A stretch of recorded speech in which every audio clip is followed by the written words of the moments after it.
안녕하세요. 저는 작년 5월 8일 어버이날에 충격적인 일들을 경험하고 남편과 이혼을 하게 된 40대 초반 여자입니다. 작년 때 겪었던 사건을 지금에서야 사연 신청하게 된 이유는 요 근래 전 남편의 얼굴을 마주하게 되었거든요. 정말 몰골이 많이 아니었는데 한순간에 사람이 이렇게까지 변할 수 있는지 너무 놀랐었어요. 남편과는 결혼 생활 8년 만에 갈라서게 되었지만 그동안 함께 살아온 게 후회가 될 정도로 그 사람의 행동에 엄청난 충격을 받고 말았죠. 사건이 터졌던 어버이날이 오기 한 달 전에 남편한테 전화가 왔어요. 보통 퇴근할 때는 연락을 하지 않고 바로 집으로 들어오는데 그날은 무슨 일이 생겼는지 전화가 오길래 일단 받았었죠. 남편은 제 목소리를 듣자마자 친구 집들이가 있어서 좀 늦게 들어갈 것 같다고 하길래 아무 생각 없이 다녀오라고 했었어요. 뭐 그때까지는 별로 의심을 하지 않았었죠. 평소에 제 눈에 거슬리는 행동을 했다면 조금이라도 의심을 했겠지만 회사 집만 반복하며 살아왔던 남편이었기 때문에 크게 신경 쓰지 않았었죠. 자기 관리를 철저하게 하던 사람이라 늦지 않게 집에 들어올 거라 믿고 있었어요. 그런데 제가 생각했던 거와 다르게 그날따라 남편은 제가 걱정하고 있는 것도 모르는지 새벽 2시가 넘어가는데도 연락 한 통 주지 않고 있었습니다. 괜히 집들이 모임에 방해가 될까봐 문자 한 통 넣어놨었지만 아예 확인을 하지 않았던 건지 연락을 주지 않길래 전화를 한번 해봤었죠. 밥 먹듯이 집에 늦게 들어오거나 외박을 했다면 그러려니 하겠지만 남편은 자기가 정해놓은 틀 안에서 철저하게 움직이는 사람이었기 때문에 결혼 생활하는 동안 볼 수 없었던 모습이라 오히려 걱정이 되었습니다.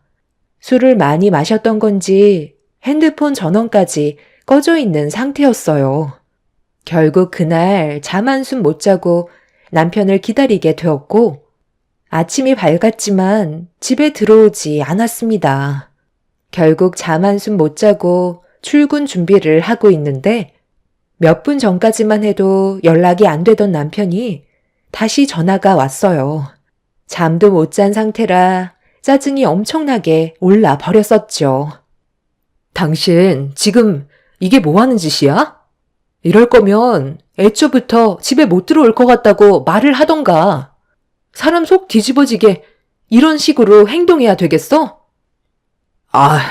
어제 내가 술이 좀 과했었나 봐. 분위기에 휩쓸려서 물 마시듯 술을 먹었더니 눈 떠보니까 아침이더라고. 전화 많이 했었어? 기분 상했다면 미안해. 미안하다고 될 일이야? 당신 친구 중에 이런 식으로 무책임하게 행동하는 사람이 있었어? 원래 외박이 잦거나 술을 마셨다면 어느 정도 이해를 했었겠지. 당신이랑 결혼하면서 단 한 번도 이런 문제를 일으킨 적이 없었기 때문에 내가 너무 당황스러운 거라고. 나 지금 출근해야 되니까 퇴근하고 집에 와서 얘기해. 화가 머리끝까지 올라와 버린 상태라 남편의 무책임한 행동에 기분이 상했었어요. 전날에 잠을 못 자서 그런지 저까지 예민해져 있었고 그날 하루 종일 일도 손에 잡히지 않았었죠. 그렇게 힘든 하루를 보내고 집에 들어와 배고파하는 딸에게 먼저 저녁밥을 차려준 뒤 남편이 오기만을 기다렸어요. 평소 퇴근 시간보다 서둘러 퇴근한 남편은 급하게 집으로 들어와 저에게 전날의 행동에 대해 미안했었다고 용서를 구했어요. 그런데 남편의 사과보다 제 눈에 거슬리는 모습이 심기를 불편하게 만들었어요. 전날에 출근했던 모습과 퇴근하고 들어온 남편의 모습이 바뀌어 있었죠. 어떻게 된 거냐고 물어보니 전날에 술에 너무 취한 상태로 뻗어버려 오버히트를 해서 친구 정장을 빌려 입을 수밖에 없었다는 말을 하는데 제 얼굴이 붉어질 정도로 창피했었어요. 다른 집에서 민폐를 끼친 남편의 행동에 너무 화가 났었죠. 눈으로 직접 본 건 아니라도 남편이 얼마나 심각한 문제를 일으켰는지는 확실히 알 수 있었고 더 이상 대화조차 섞고 싶지 않았습니다.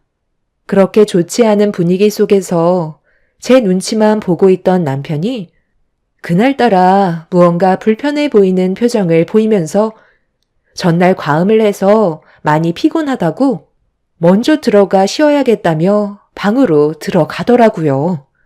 두 번 다시 이런 일이 생기지 않기를 바라면서 들어가는 남편의 뒷모습을 바라보고 있는데 제 눈에 충격적인 무언가가 눈에 들어와 방으로 들어가려는 남편을 다시 부르자 순간 멈칫거리면서 당황한 얼굴로 저를 쳐다봤어요.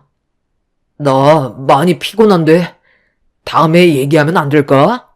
꼭 지금 말해야 되는 거야? 무슨 일 때문에 그러는 건데? 다시는 이런 일 없게끔 한다고 말했잖아. 당신 등에 그거 뭐야? 어디 다친 거야? 옷 좀 치워봐봐.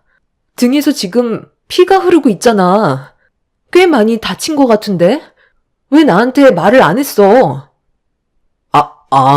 별거 아니야. 신경 쓰지 마.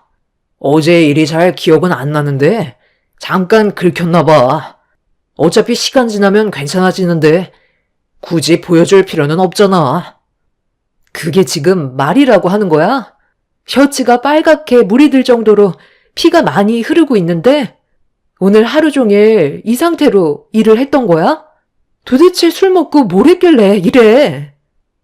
남편은 등에 난 상처를 보여주려 하지 않았어요. 제 말을 들으려 하지 않자 화가 잔뜩 올라온 저는 자리에서 일어나 남편의 셔츠를 들쳤고 제 눈에 들어온 건 충격적이게도 무언가에 긁혀 깊게 파인 자국이었습니다. 그런데 누가 봐도 남편 등 뒤에 긁힌 자국은 손톱으로 생긴 상처였어요. 너무 놀란 저는 순간적으로 뒷걸음질 치면서 아무 말 없이 남편을 바라보고 있었습니다. 선명하게 10손가락 손톱 자국이 위에서 아래로 긁혀져 있길래 어떻게 된 거냐고 다시 되물었습니다. 등 뒤에 손톱 자국 그거 뭐야? 당신 전날에 도대체 무슨 일이 있었던 건데? 어떻게 등 뒤에 저런 상처가 날 수 있는 거지? 나한테 솔직하게 얘기하는 게 좋을 거야. 나도 전날에 무슨 일이 있었는지 기억이 잘 안 나. 친구 집에 고양이를 키우는데 나한테 달려들어서 상처가 났었나 봐. 별일 아니니까 신경 쓰지 마. 어떻게 신경을 안 쓸 수가 있겠어. 등 뒤에 손톱 자국이 선명하게 남아있는데 상처가 남을 정도로 심각한데 내가 그냥 넘어갈 수 있을 거라 생각해? 별거 아닌데 왜 자꾸 일을 심각하게 만들려는 건데? 내가 괜찮다잖아. 전날에 집들이 하면서 술에 취해 놀다가 생긴 상처겠지. 기억이 안 나는 걸 어떡해? 기억이 안 난다고? 지금 그 말을 나보고 믿으라는 거야? 솔직하게 얘기해. 당신 어제 집들이 간 거 아니지? 다른 여자랑 술 먹고 놀았던 거 아니야? 내가 왜 당신한테 거짓말을 하는데? 못 믿겠으면 당장 내 친구한테 전화해 보던가. 자, 여기. 어제 집들이 갔던 친구 전화번호야. 확인해봐. 남편은 전날의 기억이 전혀 떠오르지 않는 상태라며 제가 됐다고 하자 의심받는 건 싫다고 직접 전화를 걸었어요. 그리고 저에게 확인을 시켜 주었죠. 남편의 친구분은 어제 본인도 술을 너무 많이 마셔서 기억이 나지 않지만 집들이 한 건 맞다면서 사진 한 장 보내줄 테니 확인해 보면 될 거라고 남편의 핸드폰으로 사진 한 장을 전송했어요. 그 사진 속에는 정말 남편과 친구분들이 집들이하는 모습이 찍혀 있었습니다. 결국 등 뒤에 선명하게 남은 손톱 자국은 의문만 남긴 상태로 상황은 정리가 되고 말았었죠. 남편이 입을 열지 않으니 확인할 방법이 없었어요. 그런데 아무리 아니라고 생각을 해봐도 등 뒤에 손톱 자국은 바람을 피웠다는 생각밖엔 안 들었어요. 셔츠를 들추지 않고서야 선명하게 남은 손톱 자국이 생길 수 없기 때문에 저는 더욱더 남편을 의심할 수밖에 없었습니다. 그날 이후 저희 부부 사이에는 심각할 정도로 금이 가기 시작했고 남편의 행동 하나하나 신경이 쓰였습니다. 남편은 저에게 지속적으로 접근을 시도했지만 누가 등 뒤를 긁었는지 확인이 되지 않는다면 저는 남편을 받아줄 수가 없었어요. 그리고 모든 말들을 더 이상 신뢰할 수가 없었죠. 그렇게 냉전의 시간이 흐른 상태로 각방을 쓰면서 생활을 하게 되니 안 좋았던 감정은 더욱더 심각해지게 되었고 몸이 멀어지면 마음도 멀어진다고 남편한테 너무 큰 실망을 해서 그런지 한결같이 사랑했던 제 마음에 변화가 찾아오고 말았습니다. 한 공간에 있는 것조차 소름 끼치게 싫었어요. 그런데 이런 와중에도 할 일은 해야 된다는 현실이 너무 힘들었습니다. 원래의 계획대로라면 어버이날 시댁에서 모두가 함께 모여 식사를 하기로 했었는데 이런 문제가 터지게 되니 어버이날 때 시댁에 가고 싶지가 않더라고요. 하지만 남편은 이런 제 마음을 모르는지 시모와 전화통화를 하면서 다음날 늦지 않게 도착하겠다고 대화를 주고받고 있었습니다. 저만 심각한 상태였어요. 남편은 제가 받은 상처에 대해서는 전혀 신경 쓰고 있는 것 같아 보이지 않았었죠. 당신은 지금 우리 관계가 어떤지 알면서 다음날 아버님 댁에 가겠다는 게 말이 된다고 생각해? 내가 가서 표정 관리가 될 것 같냐고.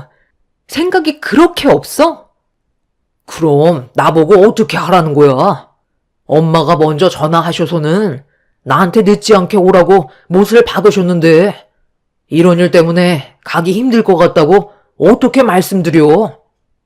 그럼 처음부터 처신을 잘하던가 아니면 내가 믿을 수 있게 확신을 주던가 했어야지. 무조건 기억이 나지 않는다고만 하면 문제가 해결될 거라 생각했어? 그래서 가지 않겠다는 거야? 나 혼자 가는 것도 문제잖아. 계속 이런다고 달라지는 건 아무것도 없다니까. 당신이 나한테 실망한 건 잘 알겠는데 나도 기억이 나지 않는다고 했잖아. 그러니까 이번 한 번만 용서해 달라는 거야. 앞으로 내가 더 잘하면 되는 거 아니야? 괜히 일 크게 만들지 않았으면 좋겠어. 우리 부모님 성격 몰라서 그래? 다음날 나만 가게 되면 당연히 우리 엄마가 당신한테 전화를 할 테고 그럼 뭐라고 그러게? 내 등 뒤에 난 손톱 자국 때문에 부부싸움에서 별로 가고 싶지 않다고 설명드릴 거야? 이런 일을 자초한 건 나지만 우리 부모님이 피해를 봐선 안 되잖아. 다시는 이런 일 없도록 할 테니까 이번만 조용히 넘어가는 걸로 하자. 미안하다고 몇 번을 말해야 받아줄 건데 바람 피웠던 증거가 있는 것도 아닌데 도대체 뭐가 문제냐고. 왜 증거가 없어? 당신 등 뒤에 선명하게 남아있는 손톱 자국이 나 몰래 바람을 피웠다는 걸 증명해주고 있는데 내일 아버님 댁에 가는 건 생각해 볼 거야. 남편과 저는 그날 한바탕 난리를 쳤어요. 제 기분을 조금도 알아주지 않았던 남편의 행동들이 너무 서운했었죠. 바람이라는 걸 확신하고 있었지만 그렇다 할 증거가 없었습니다. 남편이 퇴근하기 전에 집안 물건들 싹 다 뒤졌었고 남편이 잘 때 핸드폰도 몰래 확인해 봤었는데 의심될 만한 증거들이 나오진 않았어요. 남편 친구 집들이 날을 제외하곤 퇴근 후 바로 집으로 들어오기 때문에 바람을 필 수 있을 만큼의 시간도 아니었죠. 정말 시댁에 가고 싶지 않았지만 괜히 또 싫은 소리 듣게 될까봐 어쩔 수 없이 다음날 남편과 시댁으로 향하게 되었어요. 저희가 제일 늦게 도착했는지 이미 시댁 식구들은 전부 자리에 앉아 식사를 하고 있었죠. 왜 이렇게 늦은 거야? 내가 전날에 일찍 서둘러 오라고 했었잖아. 빨리 자리에 앉아라. 우리가 자주 모이는 것도 아니고 명절날 빼곤 얼굴 보기도 힘든데 한 번 모이는 거 이렇게 시간대가 안 맞아야 되겠니? 그런데 너희들 오면서 무슨 일이라도 있었던 거야? 얼굴빛이 왜 이렇게 어두워? 무슨 일이 있었든지 간에 오늘만큼은 가족들끼리 한자리에 모였으니 서로 웃으면서 하루를 잘 마무리했으면 좋겠다. 그런데 너희는 여기까지 오면서 빈손으로 온 거야? 에이, 저희가 빈손으로 왔겠어요? 미리 다 준비해놨죠. 이번에 엄마가 가지고 싶어 하셨던 명품 가방으로 준비했어요. 그리고 이건 이번에 나온 신상인데요. 아버지 낚싯대가 부족하다고 저번에 저랑 여행 갔을 때 말씀하신 게 기억이 나서 괜찮은 걸로 몇 개 구입했는데 마음에 드실 거예요. 한번 확인해 보세요. 남편은 이미 시댁에 올 수밖에 없다는 걸 알고 있었는지 미리 준비를 다 해놓은 상태였어요. 시모와 시부는 마음에 드셨는지 기분 좋은 얼굴로 식사를 이어나가셨습니다. 막내 며느리로 들어온 저는 자리에 앉기보다 부족한 음식들은 없는지 이것저것 살피면서 챙기고 있었는데 시부가 할 말이 있으신지 저보고 자리에 앉으라고 하시길래 다시 돌아와 자리에 앉았습니다. 음식을 나르고 있었던 가사 도우미 분들도 자리에 앉으라고 지시하셨어요. 시부는 돌아오는 여름에 해외여행을 계획 중이라며 시간 조율을 미리 하는 게 좋을 것 같다고 말씀하셨죠. 10인 가족이 한 번에 움직이는 건 쉽지 않기 때문에 시부는 미리 계획을 세우고 싶어 하셨어요. 도우미분들도 시댁에서 일한 지 10년이 넘어갔었기 때문에 한 가족이나 다름없다며 같이 가길 원하셨습니다. 그렇게 시부의 계획을 듣고 있었는데 식탁 테이블 밑에서 장난을 치던 6살인 제 딸이 기어 나오더니 발들이 자꾸 시소를 탄다며 손으로 테이블 밑을 가리켰어요. 그리고 이어진 딸의 말에 저는 엄청난 충격을 받고 말았죠. 시부모님과 시댁 식구들 또한 사색이 된 얼굴로 남편을 바라봤고 민망한 얼굴로 오해라며 식은땀까지 흘리고 있었습니다. 그럼 6살밖에 안 된 내 딸이 지금 거짓말이라도 했다는 거야? 지금 여기가 어떤 자리인 줄 몰라? 어떻게 이런 일을 저지를 수가 있는 건데? 나리가 잘못 본 거라니까. 내가 정신 나갔다고 그런 행동을 했겠어? 그냥 좀 스친 것뿐이라고. 죄 없는 사람 이상하게 만들래? 당신 정말 왜 그래? 당신 정말 웃긴다. 어떻게 눈 하나 깜빡하지 않고 그런 짓을 저지를 수 있어? 식탁 밑에서 왜 저 가정부 아줌마랑 계속 다리를 비비고 있었냐고. 그만들 해라. 너 똑바로 대답하는 게 좋을 거다. 손녀가 잘못 본 거라고 확실하게 말할 수 있는 거야? 마지막으로 기회를 주는 거니까 확실하게 대답해. 아이, 정말 다들 왜 그래요? 내가 아니라잖아요. 아버지는 아들 말을 못 믿어요. 나리는 이제 6살밖에 안 됐다고요. 표현력이 풍부한 나이니까 그렇게 얘기한 거잖아요. 나도 네가 그런 행동을 하지 않았다는 걸 믿고 싶지만 우리 손녀가 거짓말을 했다는 건 더더욱 믿을 수가 없다. 직접 두 눈으로 확인을 해보면 되겠지. 남편은 식탁 맨 끝자리에 앉아 있었고 마주보는 자리에서 가정부 아줌마가 앉아 있었어요. 그리고 남편과 가정부 아줌마가 서로 다리를 꼬고 비비고 있는 걸 제 딸이 시소를 타고 있다는 말로 표현을 했던 거였죠. 남편은 끝까지 오해라며 발뺌했지만 시부는 직접 두 눈으로 확인을 해보기 위해 집 안으로 들어가셨습니다. 가족 모두가 시부를 뒤따라 가게 되었고 그렇게 모두가 보는 앞에서 시부는 정원에 녹화가 되고 있던 CCTV를 돌려보셨어요. 몇 분 뒤로 돌려서 보는 순간 저는 경악을 하고 말았습니다. 시부가 자리에 앉으라는 말에 모두가 앉았을 때 가정부 아줌마가 남편을 마주보고 앉아 있었는데 다리가 조금씩 남편 쪽으로 가까이 다가가더니 남편의 다리를 툭 건드렸고 그의 응답이라도 하는 듯 남편도 가정부 아줌마의 다리를 툭 건드렸습니다. 그리고 잠시 뒤 시부가 여행 계획에 대해 말씀하고 계시는데 제 딸이 정확한 표현으로 얘기했다는 걸 알 수 있을 만큼 둘은 다리를 꼬은 채 비비적 하고 있었습니다. 그걸 본 제 딸이 식탁 밑에서 나와 손으로 가리키자 엉켜있던 다리를 급하게 풀었지만 이미 제 딸이 모든 걸 목격한 상태였었죠. 저는 온몸에 소름이 돋을 정도로 화가 치밀어 올라 남편의 뺨에 손을 올려 버렸어요. 식구들은 남편과 가정부 아줌마의 충격적인 행동에 경악을 하며 쳐다보고 있는데 시모가 가정부 아줌마의 머리채를 잡으면서 난리를 치셨습니다. 자네가 어떻게 내 아들을 건들 수가 있는 거야? 언제부터였어? 바른 대로 대답하지 않으면 앞으로의 삶이 힘들어질 줄 알라고. 당장 바른 대로 대답 못해? 사모님, 이거 좀 놓고 얘기하세요. 제 머리 다 빠지겠어요. 저도 사랑이라는 걸 할 수 있는 나이라고요. 막내 며느님보다 제가 먼저 마음에 두고 있었어요.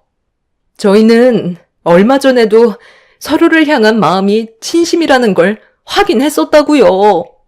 제 말을 믿지 못하신다면 등 뒤에 손톱 자국으로 상처가 났으니까 그거 한번 확인해 보면 되겠네요. 당신 미쳤어? 갑자기 그 말을 왜 꺼내는 건데? 오늘이 무슨 날인지 모르는 거야? 저는 전혀 모르는 일이니까 다가오지 마세요. 정말 아니라니까요. 저는 이미 남편의 등에 난 상처를 한번 봤었기 때문에 그 자리에서 털썩 주저앉아 버렸어요. 시댁 식구들은 남편을 둘러싼 뒤에 셔츠를 올렸고 시댁 식구들은 남편의 등에 난 상처를 보고 경악을 하고 말았습니다. 가정부 아줌마는 과거에 한번 결혼을 했었고 아이도 하나 있었어요. 사는 게 많이 힘들다고 해서 시부모님께서 가족처럼 대해 주셨었죠.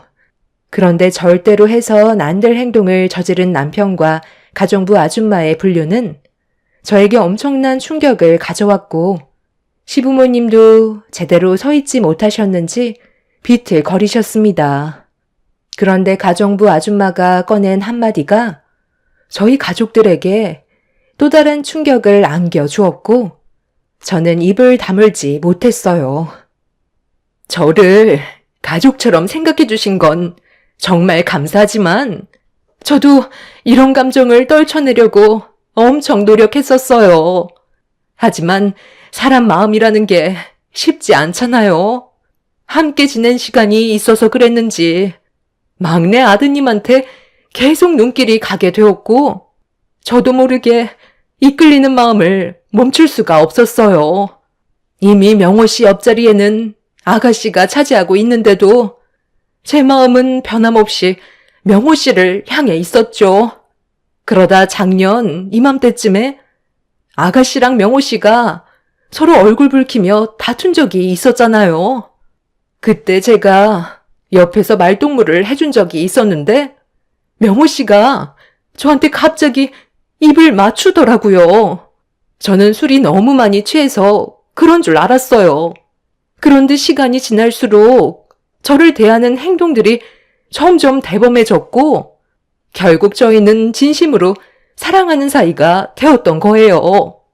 그리고 저한테 이런 말까지 했었어요.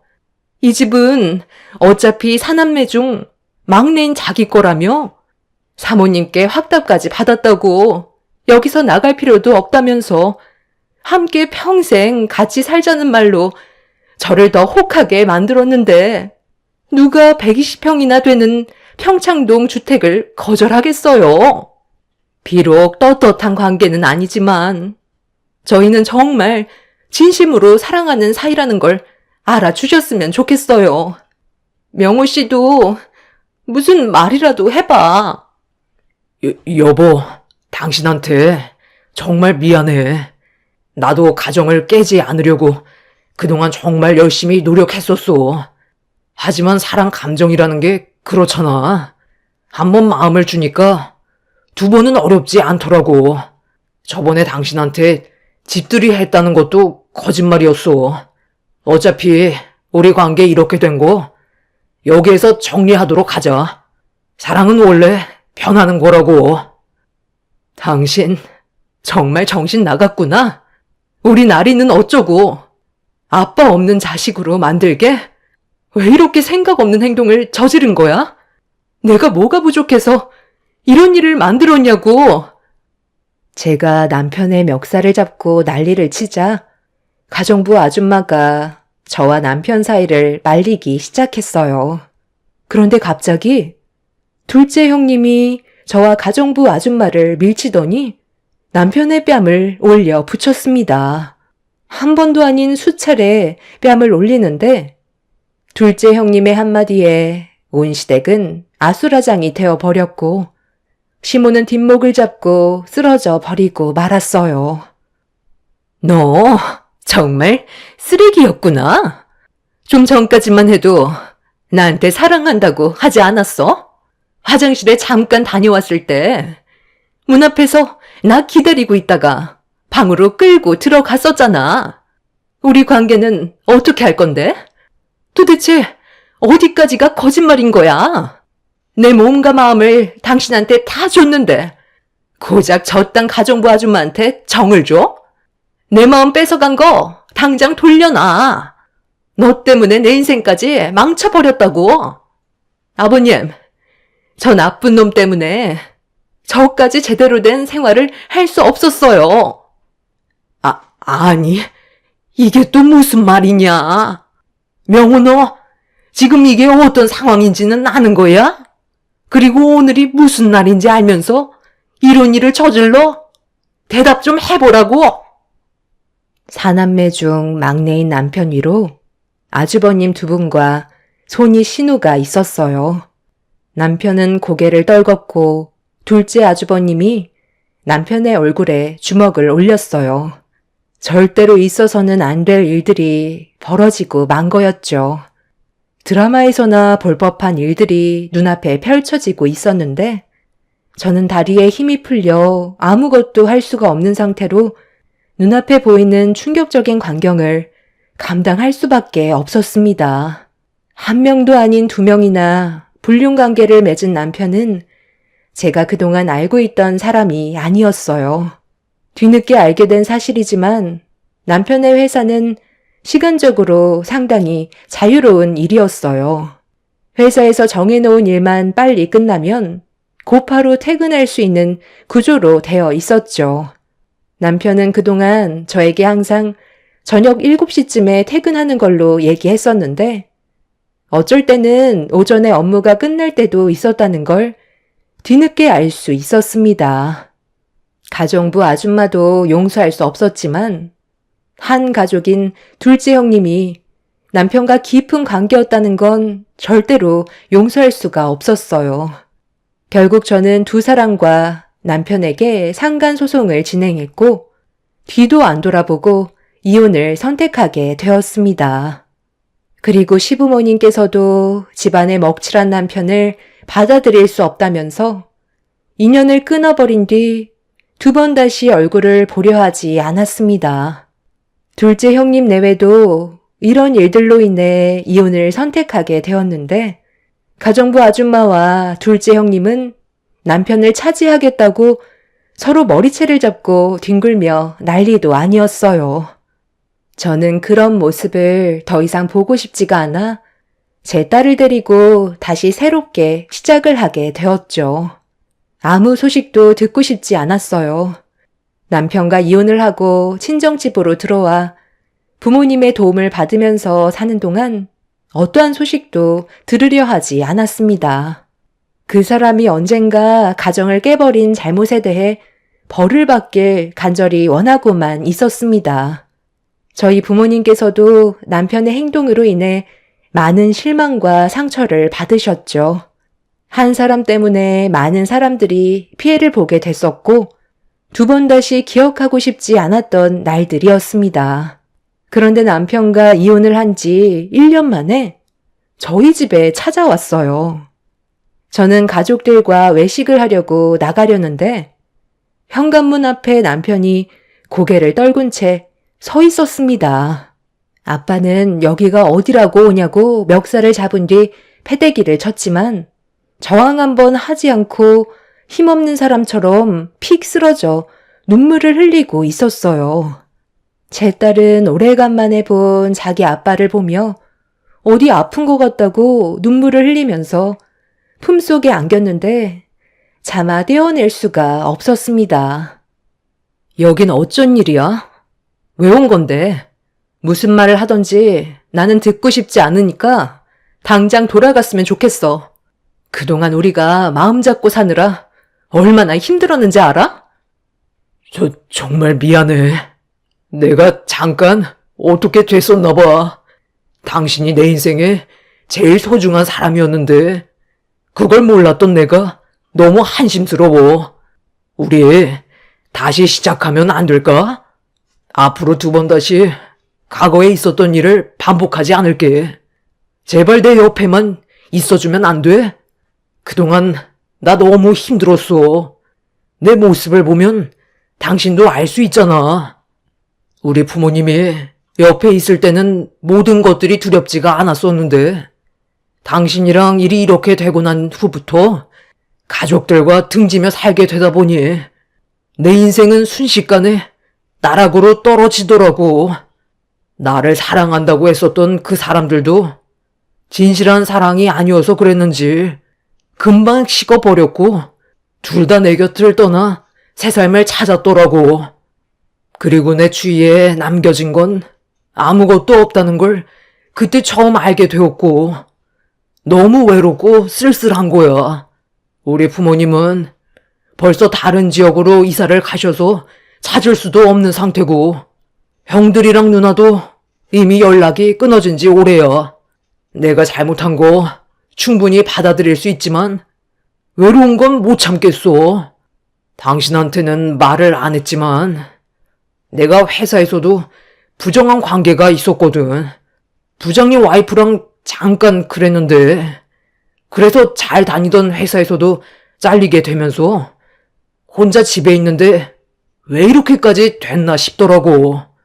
모든 것들이 내가 자초한 일이니 벌을 받는 게 당연하겠지만 왜 하필 이렇게 안 좋은 시기에 내 몸에도 문제가 생겼는지 모르겠어.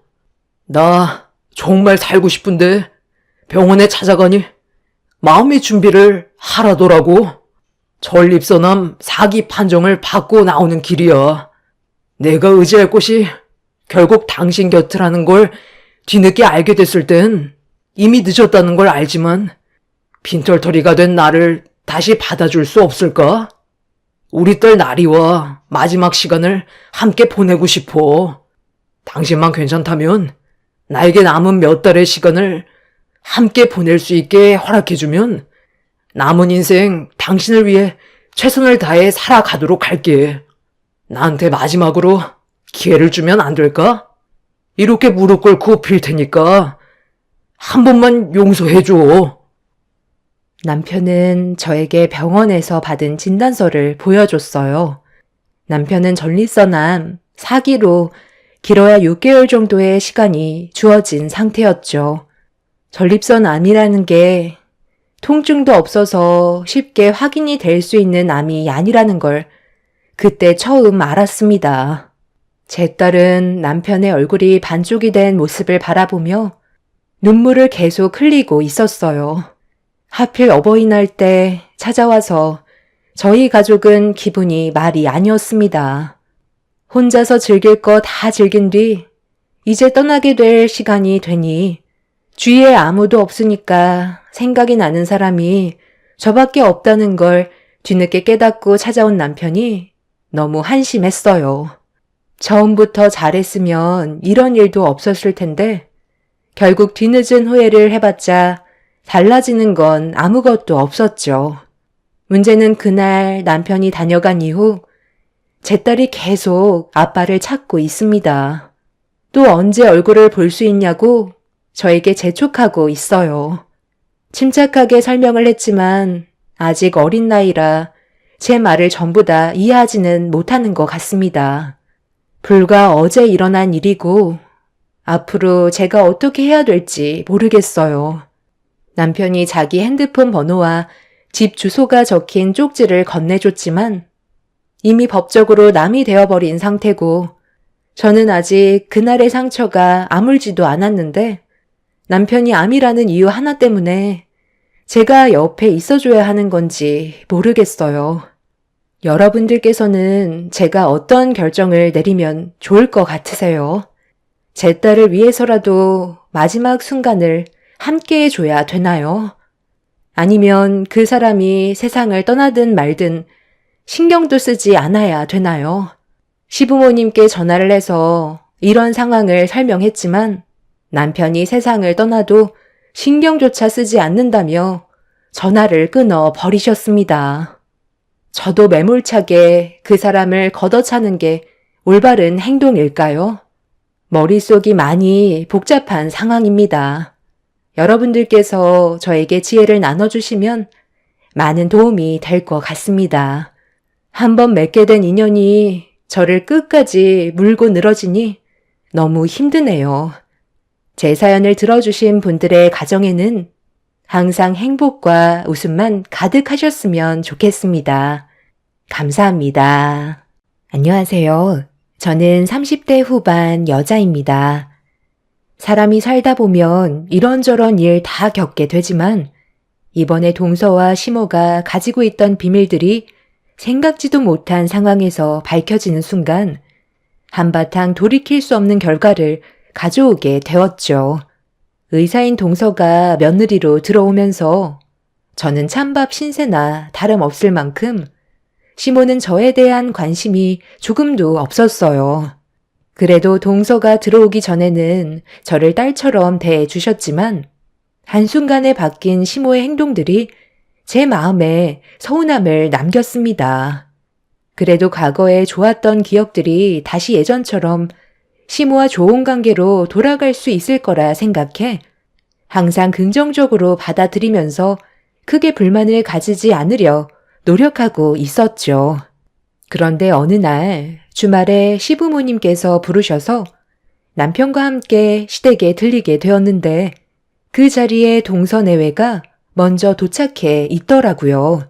시부와 서방님은 정신없이 움직이면서 남편도 서둘러 돕길 원하고 있었습니다. 애초에 저희에게 어떠한 말도 해주지 않았던 상황이라 남편이 당황했는지 무슨 일이냐고 시부에게 여쭤보자 커다란 아이스박스 하나를 남편에게 건네주더니 차에 실으라며 서방님과 함께 짐을 옮기기 시작했습니다. 너 설마 잊고 있었던 거냐? 오늘 남자들끼리 배 타러 낚시하러 가기로 했잖아. 저번 달에 약속 다 해놔서 아빠가 배 예약해둔 거 기억 안 나? 어렸을 때야 아빠가 너희들 데리고 여기저기 정말 많이 돌아다녔지만 너희들이 커가면서 지금까지 정신없이 살아오다 보니 부자지간 제대로 된 시간 한번 가진 적이 없어서 내가 저번에 낚시 한번 가자고 얘기했었는데 그때 네가 그렇게 하자고 했었잖아. 당연히 잊지 않고 있었을 거라 생각했는데 설마 너 까맣게 잊고 있었던 거냐? 내가 일부러 이런 시간 잡지 않으면 앞으로 더 시간도 나지 않을 테고 큰며느리 뱃속에 둘째까지 태어나면 그땐 여행 한번 떠나는 것도 여의치 않을 텐데 조금이라도 시간이 있을 때 아빠랑 추억 만들어야 하지 않겠니? 어차피 다음날 아침에 올 거니까 너무 걱정 안 해도 된다. 설마 그 전에 출산하겠니? 아, 제가 요즘 일도 바쁘고 이 사람이 어느새 만삭이 되다 보니 해야 될 일들이 너무 많아져서 저번 달에 아버지와 했던 약속을 까맣게 잊고 있었네요. 남편은 저에게 미안하다면서 난처해 하는 모습을 보이고 있었어요. 저도 만삭인 상태로 첫째를 돌보면서 시간을 보내다 보니 전달에 시부와 남편이 했던 약속에 대해 잊고 있었죠. 그렇게 남자들은 낚시 여행을 떠나게 되었고 저와 동서는 시댁에 함께 있을 수밖에 없었어요. 그리고 그 하루의 시간 동안 상상하지 못했던 일들이 펼쳐지면서 돌이킬 수 없는 결과들로 인해 시댁 집안은 한바탕 폭풍이 휘몰아치고 말았습니다. 부자들끼리 낚시 여행을 떠나자마자 시모는 거실에 앉아있던 저를 뒷마당에 있는 밭으로 부르셨어요. 무슨 이유 때문인지 몰라 천천히 몸을 일으켜 뒷마당으로 걸어갔는데 시모가 밭에서 얼갈이 배추를 뽑으시더니 제가 오자마자 바닥에 뽑아 놓았던 얼갈이 배추를 수도가에서 손질 좀 하라고 저에게 건네 주셨습니다. 만삭인 상태라 몸 하나 움직이는 게 쉽지 않았지만 일단 군소리 없이 시모가 시키는 대로 천천히 몸을 움직였어요. 이 모습을 본 동서가 거실 창을 열고 도와주겠다며 밖으로 나오려는 순간 시모는 그럴 필요 없다면서 의사는 험한 일을 하면 안 된다고 동서를 다시 집 안으로 들여보내고 나온 시모와 눈이 마주쳤고 그런 행동에 기분이 좋지 않았어요. 너 왜 그런 얼굴로 나를 쳐다보는 거냐? 너만 일 시켜서 서운하게 생각하나 본데. 작은 며느리는 의사라 손이 얼마나 중요한데 굳이 이런 일을 시켜야겠니? 이 정도는 너 혼자서도 충분히 할 수 있잖아. 그리고 너는 뱃속의 아이가 딸이지만 작은 애는 얼마 전에 뱃속의 아이가 아들이라는 걸 알게 됐는데 귀한 몸을 함부로 다뤄야 되겠어? 나중에 내가 따로 일 시킬 거니까 괜히 서운해 하지 말고 서둘러 움직여라. 해가 벌써 중천인데 하루 종일 다듣기만 할 거니? 어머님, 저도 만삭인 몸이라 빠릿빠릿하게 움직일 수가 없어요. 앉아서 일하는 게 쉽지 않다고요. 이제 곧 출산이라 많이 힘든데 이건 어머님이 해주시면 안 돼요?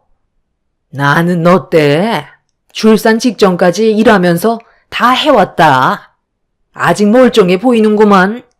얼마나 힘든 거 시켰다고 벌써부터 엄살이야? 양수 터지면 그때 구급차 부르면 되니까 걱정하지 말고 서둘러 다듬어라. 앉아서 하기 힘들면 저기 테이블 있으니까 가지고 가서 다듬으면 되잖아. 생각을 좀 하면서 네가 융통성 있게 움직이면 되잖니? 어머님, 형님보다 차라리 제가 도와드리는 게 어때요? 저는 아직까지 배가 많이 나오지 않아서 훨씬 수월하게 일을 할 수 있을 것 같은데요. 아유, 네가 무슨 일을 한다고 그래? 계속 서 있지 말고 날도 더운데 가서 시원하게 에어컨 좀 쐬고 있어라. 안 되겠다. 둘째는 이리 좀 따라와라. 시모는 동서를 데리고 거실 한편에 에어컨 바람을 직접 쐴 수 있는 명당에 앉힌 뒤 다시 밖으로 나오셨어요. 만삭인 저는 떼약볕에 얼갈이 김치를 담게 하시고 동서는 에어컨 바람 맞으면서 쉴 수 있게 해주는 시모의 차별에 서운함은 점점 더 커지게 되었습니다. 그날 하루 밖에서 힘들게 시모가 시키는 일을 끝낸 뒤 방으로 들어와 겨우 누울 수 있게 되었는데 거의 반나절을 고생해서 그런지 몸에 조금씩 이상 반응이 오고 있는 것 같은 느낌이 들었어요. 약간의 잔 진통이 반복적으로 느껴지기 시작했는데 시간이 지날수록 점점 더 진통의 세기가 확실하게 출산이 가까워졌다는 걸 알 수 있게 신호를 보내오고 있었죠. 아무래도 느낌이 좋지 않아 불안했던 저는 지쳐있는 몸을 일으켜 시모와 동서에게 도움을 요청하려고 방문을 열고 나오려 했는데 거실에서 시모와 동서가 서로 대화를 나누는 걸 엿듣게 되었고 문틈 사이로 시모가 저를 어떻게 생각하고 있는지 전부 다 듣고 말았습니다. 이제껏 시모는 저를 시댁 집안의 일꾼으로만 생각하고 계셨죠. 어머님, 저도 의사예요. 제가 봤을 때 형님은 곧 출산할 것 같은데 계속 힘든 일만 골라서 시키면 출산할 때 체력이 없어서 얼마나 힘들겠어요. 너는 신경 쓰지 않아도 된다.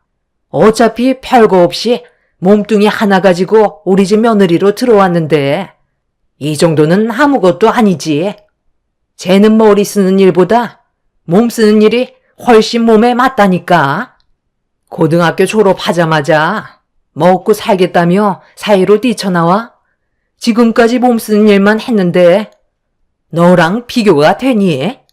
내 큰아들이 많이 아깝긴 하지만 그래도 어쩌겠어. 일 하나는 똑부러지게 잘하잖아. 그래서 내가 며느리로 받아들여준 이유도 있는 거야. 내가 왜 받아줬는지 알아? 처음 우리 집에 인사 왔을 때 그래도 손님이라고 음식 하나는 제대로 대접해주고 싶어 혼자 땀 흘리며 준비하고 있었는데 내가 몸이 좀 느리다 보니까 약속된 시간 안에 음식 준비를 끝내지 못했던 거야. 그런데 큰 며느리가 옆에서 나를 도와줬는데 손이 얼마나 야무지던지 우리 집에 처음 왔는데도 알아서 척척 하더라고. 그때 며느리로 받아들이면 내가 좀 편해지겠구나 생각했다니까. 사회 경험이 많을수록 눈치도 빠르고 일조일 가리지 않고 해서 그런지 시키는 대로 군말하지 않고 자랐는데 내가 얼마나 편하겠어. 집안에 몸 쓰는 사람이 있으면 머리 쓰는 사람도 있어야 되는 거야. 그래야 균형이 맞는 거지. 그러니까 둘째 너는 지금처럼 행동하면 된다. 그리고 큰 며느리는 집안일에만 신경 쓰면 되는 거야. 이 모든 걸 당연하게 생각하고 괜한 걱정할 필요 없다. 큰 며느리 들인 이유가 부려먹으려고 받아준 거지 내가 떠받들려고 받아준 줄 아니? 애초에 그럴 거였으면 법조인 며느리로 들였을 거다. 쟤는 워낙 무식해서 잘한다는 칭찬 한마디면 개처럼 꼬리를 살랑살랑 흔들면서 아주 간이며 쓸개며 다 빼준다니까. 시애미가 알아서 강약 조절하고 있으니까 너는 그냥 뒤에서 아무 말 하지 말고 지켜만 보면 된다.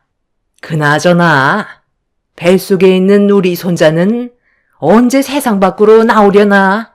출산하면 우리 집으로 바로 와야 하는 거 알지?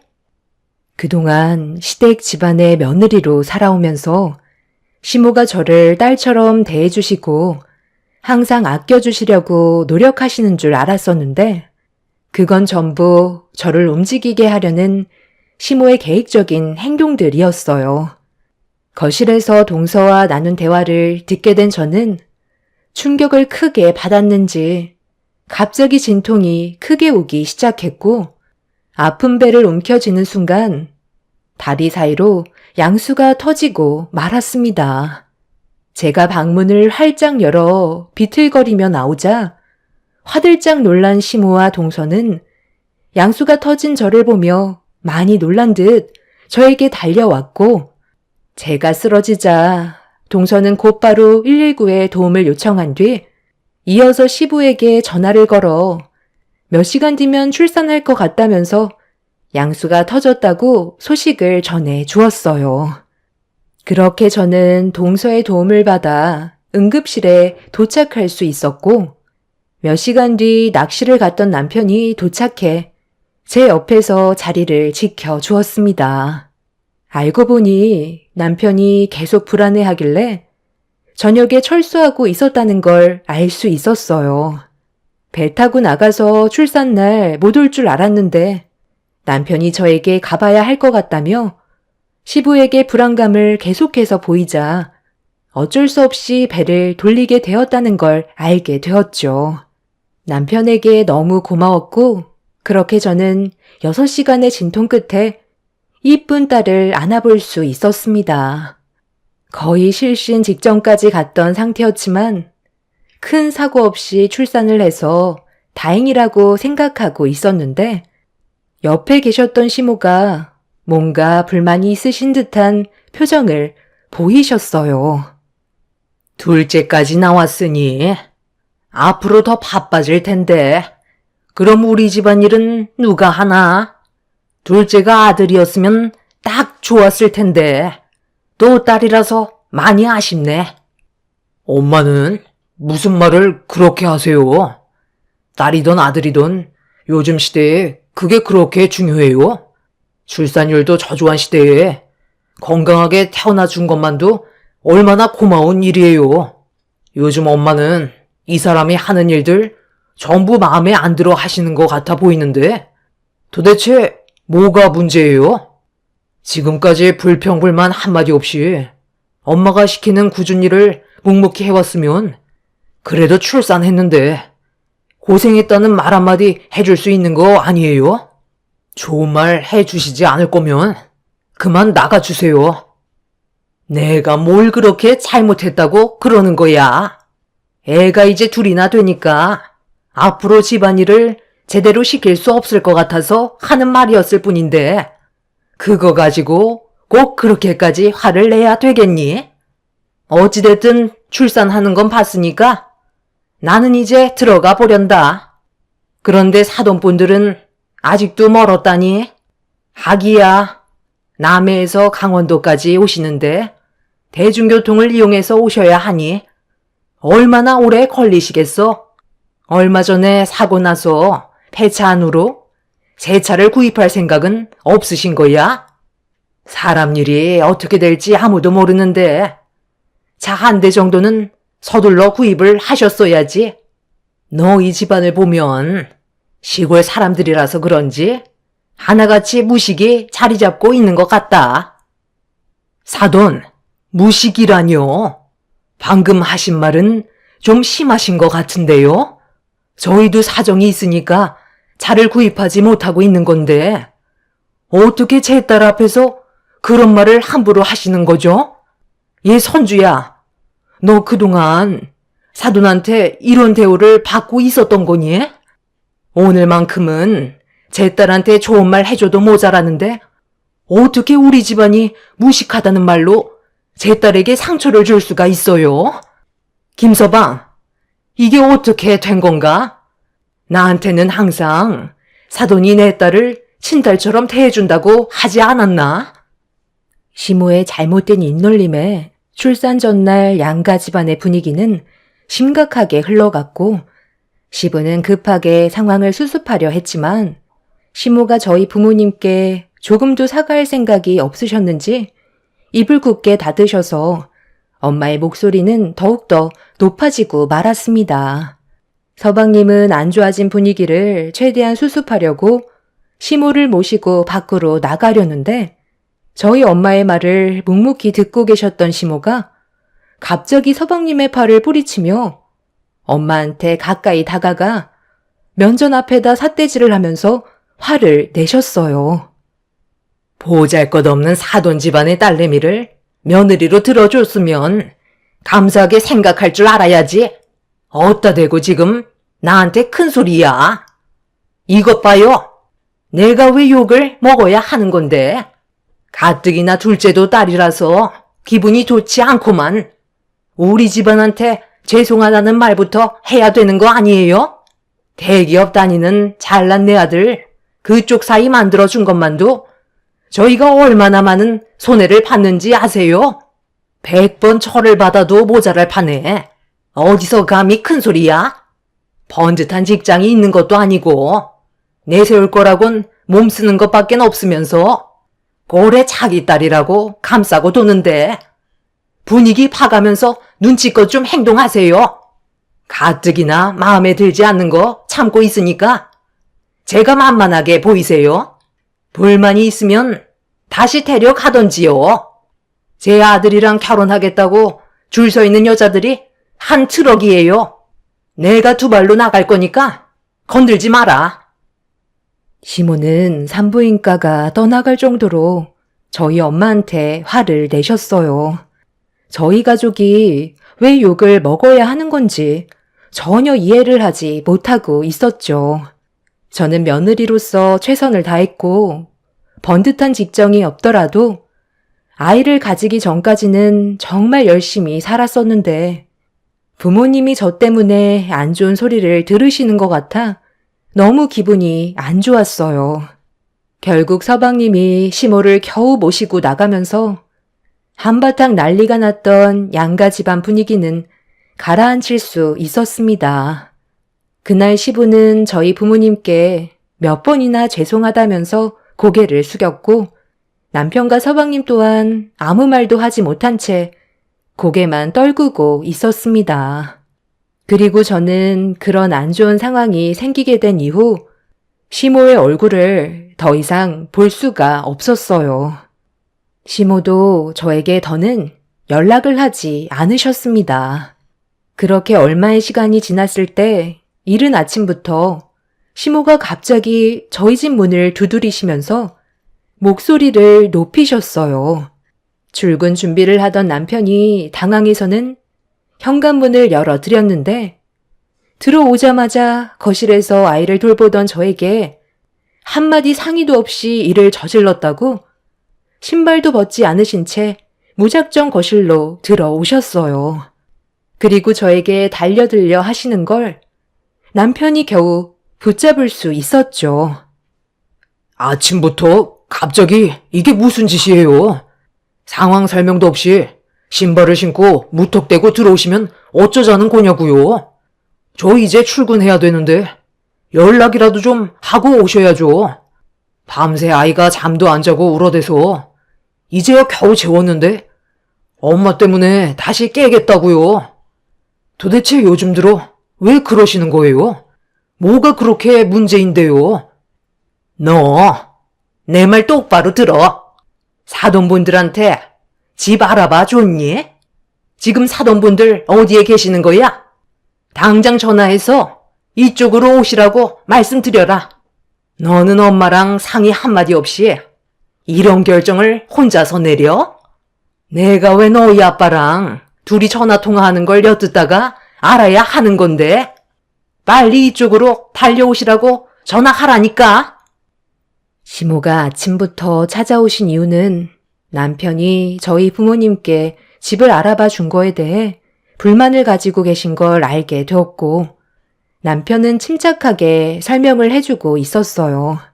제가 출산을 하고 첫째도 돌봐야 하는데 둘째까지 봐야 하는 상황에 시모와 마찰이 생겨서 엄마가 도와주려 하시는데 아빠도 이왕 올라오시는 거 함께 있어주고 싶으셨는지 없는 형편에 당분간 저희 집 근처에 집을 알아보는 게 좋을 것 같다고 하셔서 남편이 직접 월세로 알아봐 준 거였고 부모님께서 남편의 도움 덕에 편히 쉴 수 있는 집에서 당분간 지내실 수 있으셨죠.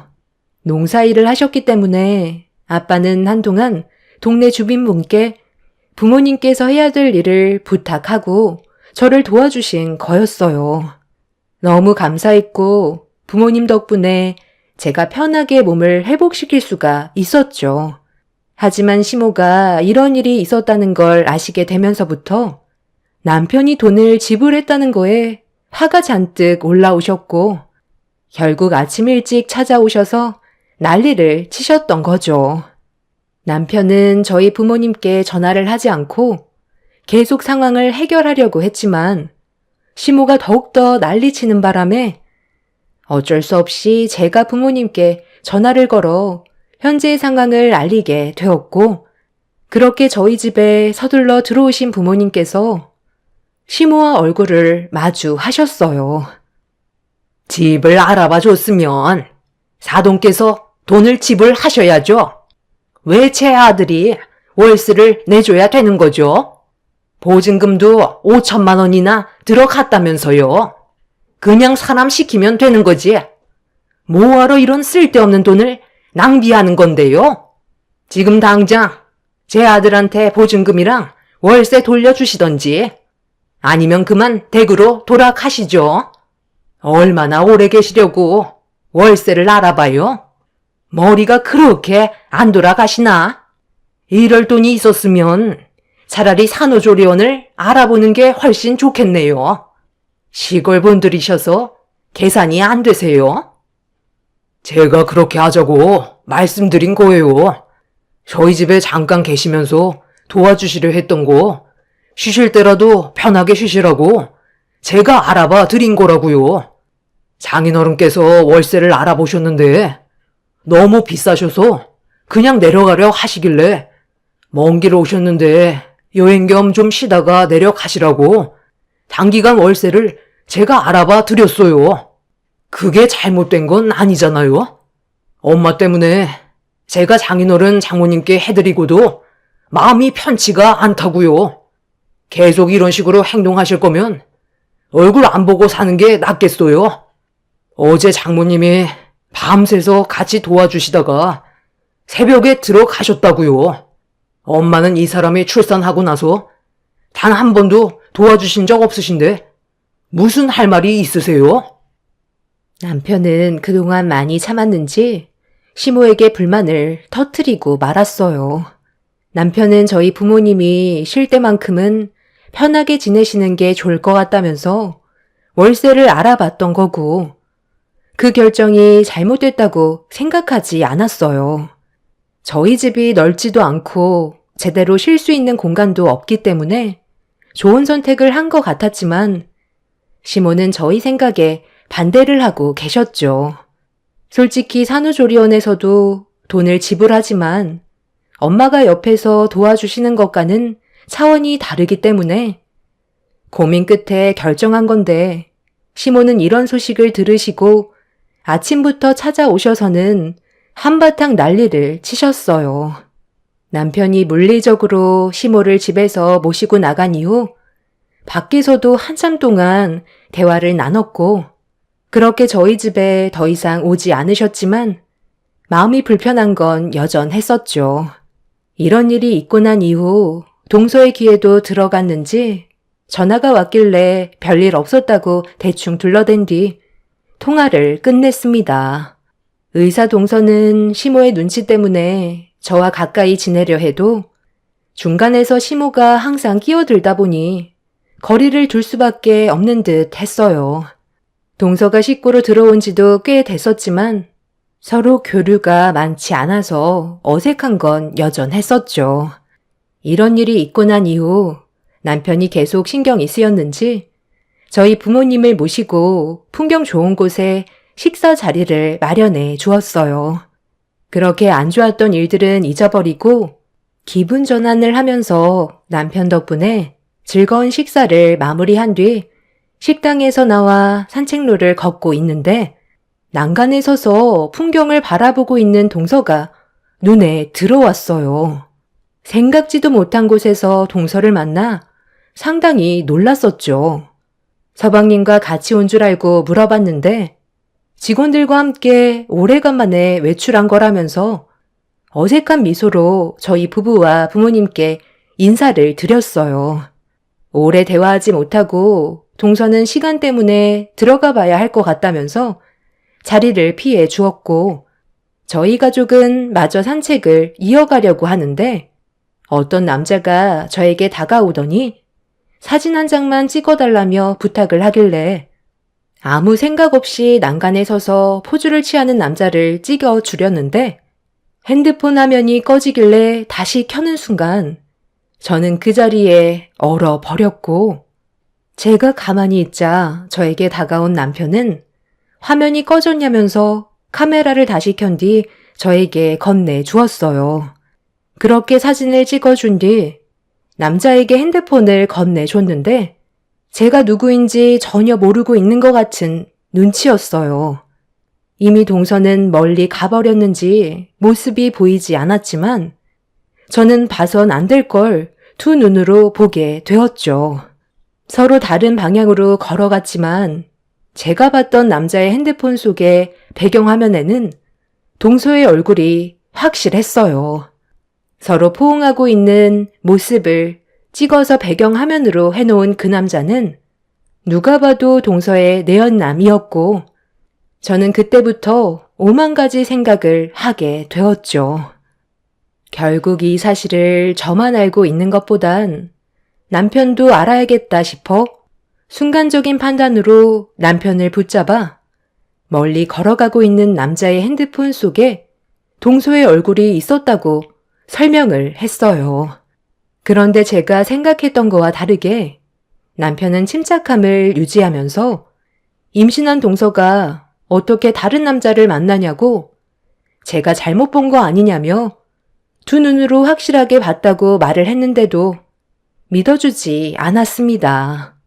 그 사이 정체를 알 수 없던 남자는 이미 사라져버린 상황이었고 동서도 그 자리를 벗어났었죠.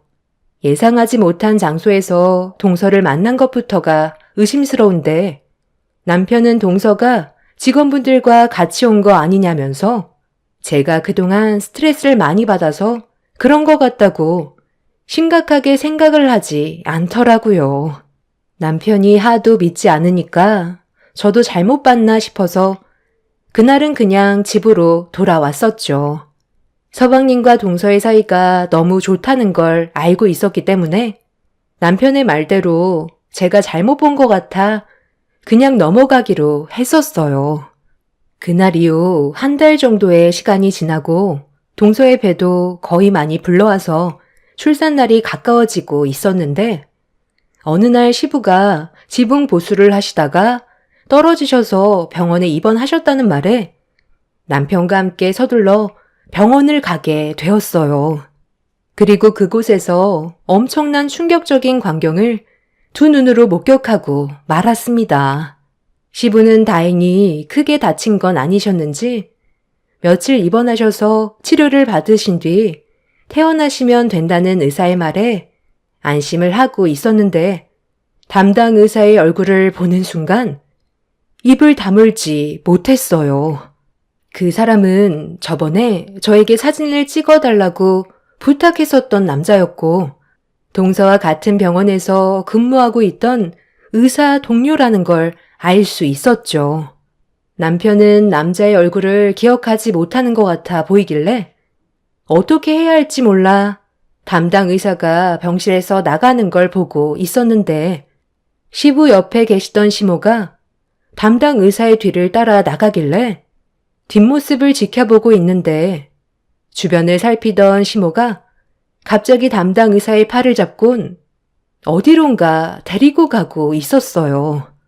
예상하지 못한 장면에 너무 놀라 남편을 급하게 불렀고 시모가 의사를 데리고 가는 모습을 보고 있던 남편에게 얼마 전에 제가 겪었던 상황에 대해 설명하면서 담당 의사가 동서와의 관계에 뭔가 있을 것 같다고 얘기하자 남편은 시모와 의사의 뒤를 서둘러 쫓아갔고 저희 부부는 비상계단으로 들어간 의사와 시모가 나누는 대화를 숨어서 듣게 되었습니다. 더 이상 우리 작은 며느리 옆에서 얼씬거리지 말고 나랑 약속한 대로 최대한 빠른 시일 내에 다른 병원으로 옮겨줬으면 좋겠어요. 내가 가지고 있는 이 증거물들을 법정에서 사용하지 않길 바랄 뿐입니다. 이건 그쪽이 제시한 금액이니까 여기까지 하고 더 이상 우리 앞에 나타나지 마세요. 알겠어요? 저도 서둘러서 다른 병원으로 옮기고 싶긴 하지만 그게 말처럼 쉬운 문제가 아니라서요. 그래도 최대한 빠른 시일 내에 옮기도록 하겠습니다. 금액은 정확하게 주신 거 맞죠? 이렇게까지 하시니 어쩔 수 없이 제가 떠나야 되겠네요. 유 선생은 잘 지내고 있나요?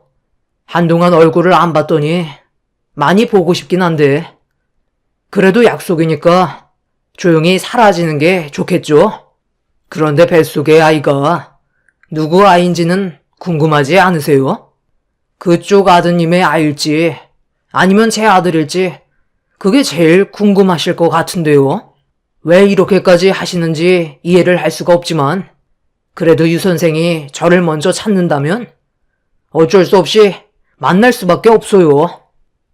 그건 내가 얘기 잘 해놨으니 걱정 안 해도 돼요. 그리고 뱃속에 있는 아이가 내 아들의 자식이면 정말 좋겠지만 그쪽 아이라도 나는 상관없어요. 어떻게든 의사 며느리인데. 그리고 내 아들이 충격받는 것도 원하지 않는다고요. 그냥 그쪽이 조용히 사라지면 아무 일도 일어나지 않는다니까요. 우리 작은 며느리도 더 이상 그쪽이랑 만나지 않겠다고 나와 약속까지 했으니까 2번 다시 우리 가족 앞에 얼씬도 하지 말아요. 내 말 무슨 뜻인지 알겠어요? 저는 시모와 의사가 나눈 대화에 입을 다물지 못했고 남편은 얼굴이 사색이 돼선 분노를 참지 못한 채 시모와 의사에게 뛰쳐가서 난리를 치고 말았습니다. 모든 대화를 듣게 된 남편이 나타나자 기겁을 하면서 도망치려는 시모를 붙잡으면서 시모의 손에 들고 있던 흰 서류 봉투를 치켜들며 개판 5분 전이라고 소리를 질렀어요.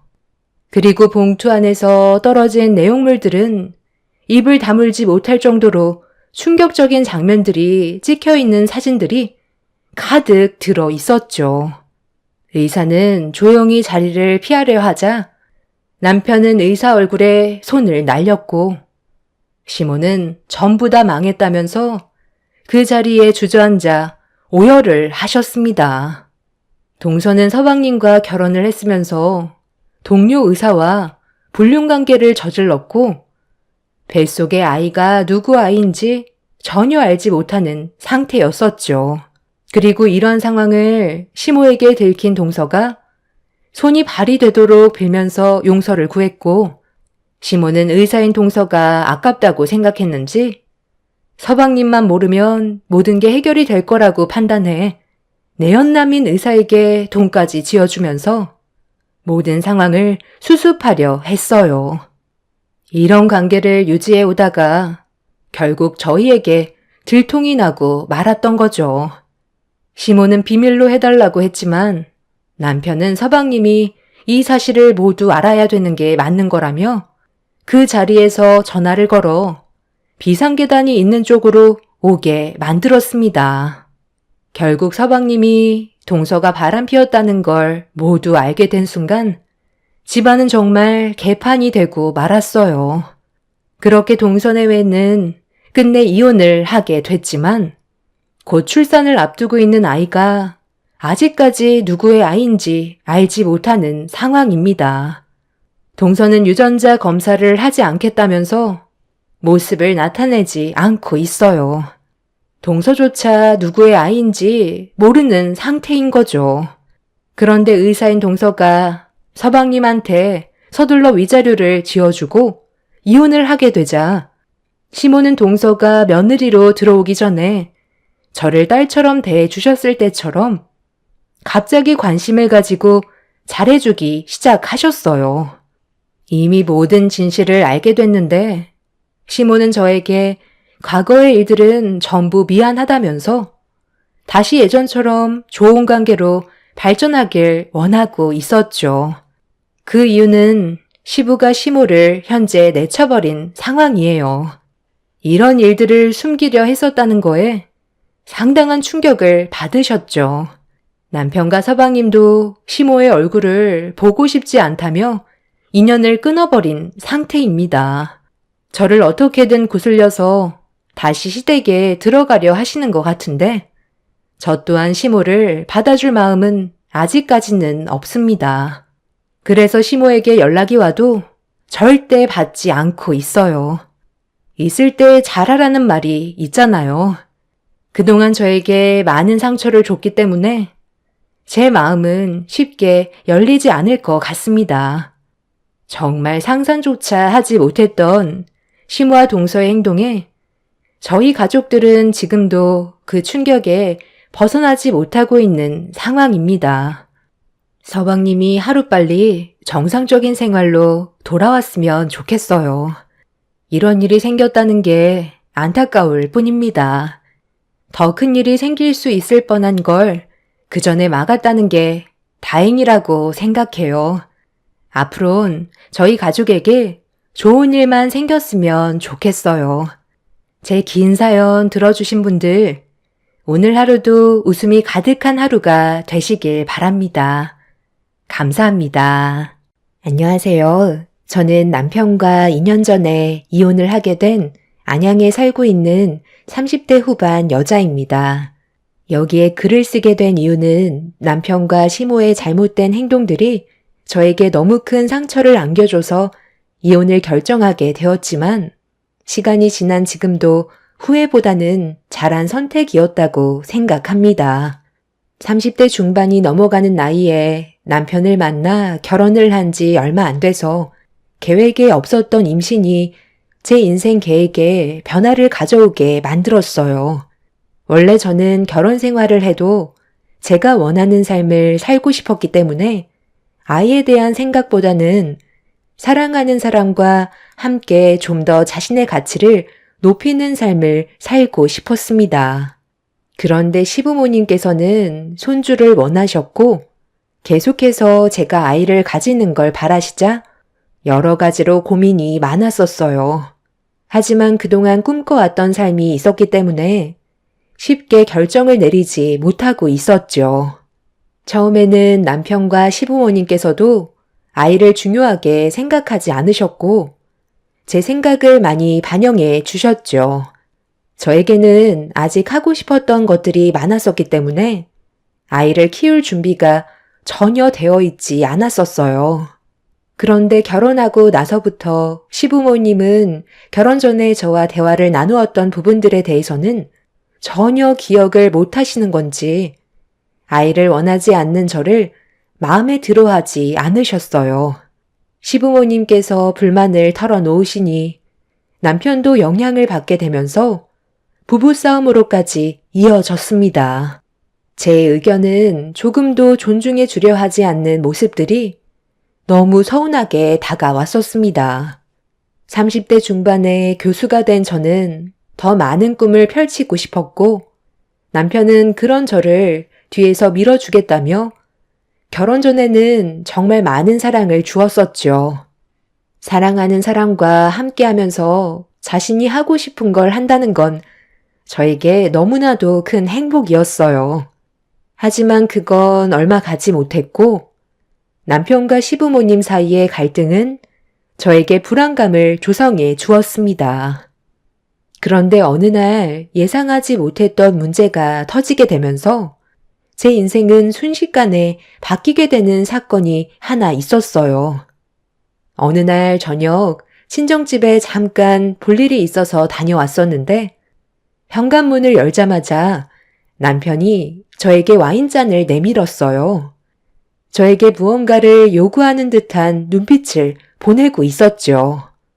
며칠간 몸이 피로했던 저는 남편이 건네준 와인을 마셨고 분위기를 조성한 남편과 대화를 이어나가면서 꽤 많은 와인을 마시고 말았어요. 그런데 얼마나 마셨는지 전날에 있었던 일이 기억이 잘 나지 않더라고요. 원래 술을 잘 못하던 제가 그간 스트레스를 많이 받았었는지 평소 주량 이상을 마시게 된 거였죠. 눈을 떴을 때 남편은 이미 출근을 했는지 집에 없었습니다. 그때 남편이 왜 저에게 와인잔을 건넸는지 눈치챘어야 했는데 멍청하게도 남편의 계획을 저는 전혀 알지 못했었죠. 그간 아이 문제로 사이가 좋지 않아 부부관계에 문제가 좀 있었는데 남편이 먼저 제 기분을 풀어주려고 이벤트를 준비했다고 생각했지. 아이를 가지기 위한 계획이었다는 건 상상조차 하지 못했었어요.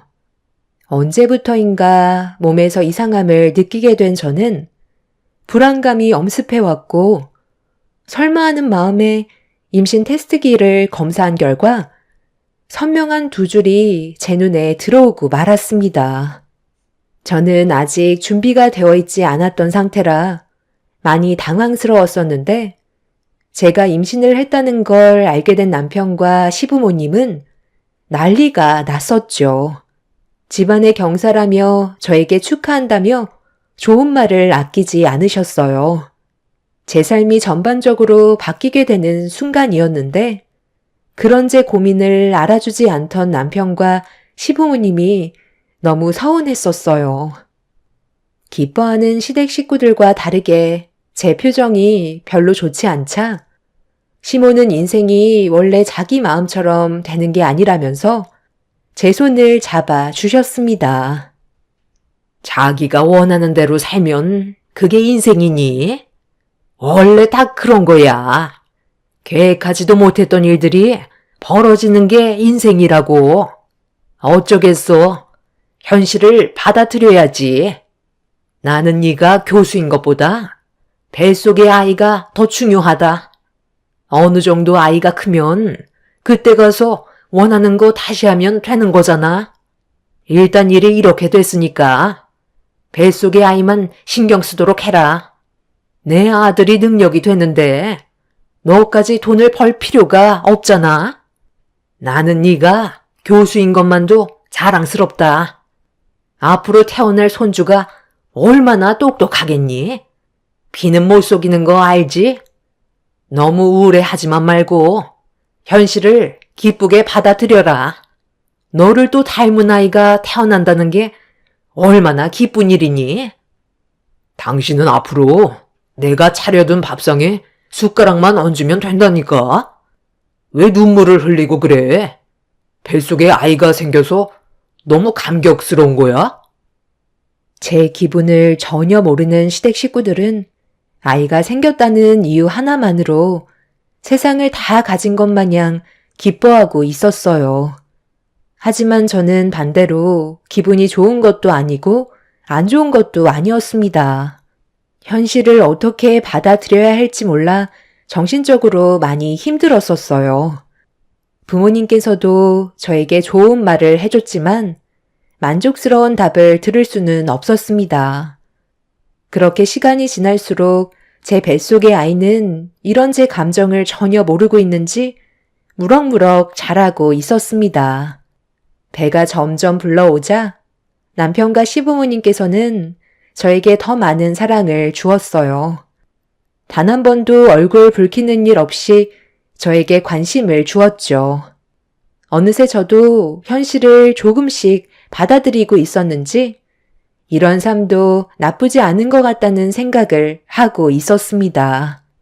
그렇게 계획에 없던 아이가 세상 밖으로 나오면서 제 삶은 상상했던 것보다 차원이 다른 경험을 하게 되었죠.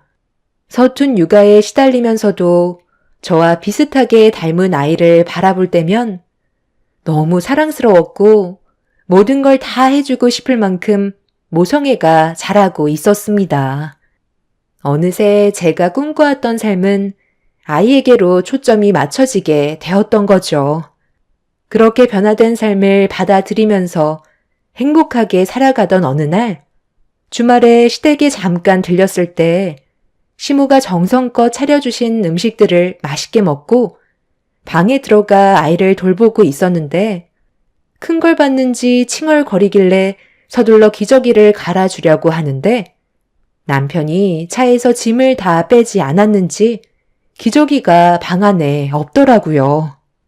그래서 남편한테 도움을 요청했지만 제 목소리를 듣지 못했는지 아무런 대답이 없길래 차라리 제가 빨리 다녀오는 게 좋을 것 같아 서둘러 밖으로 나가 트렁크를 열고 기저귀가 들어있던 가방을 꺼내 드는 순간 남편의 목소리가 제 귀에 들려왔어요.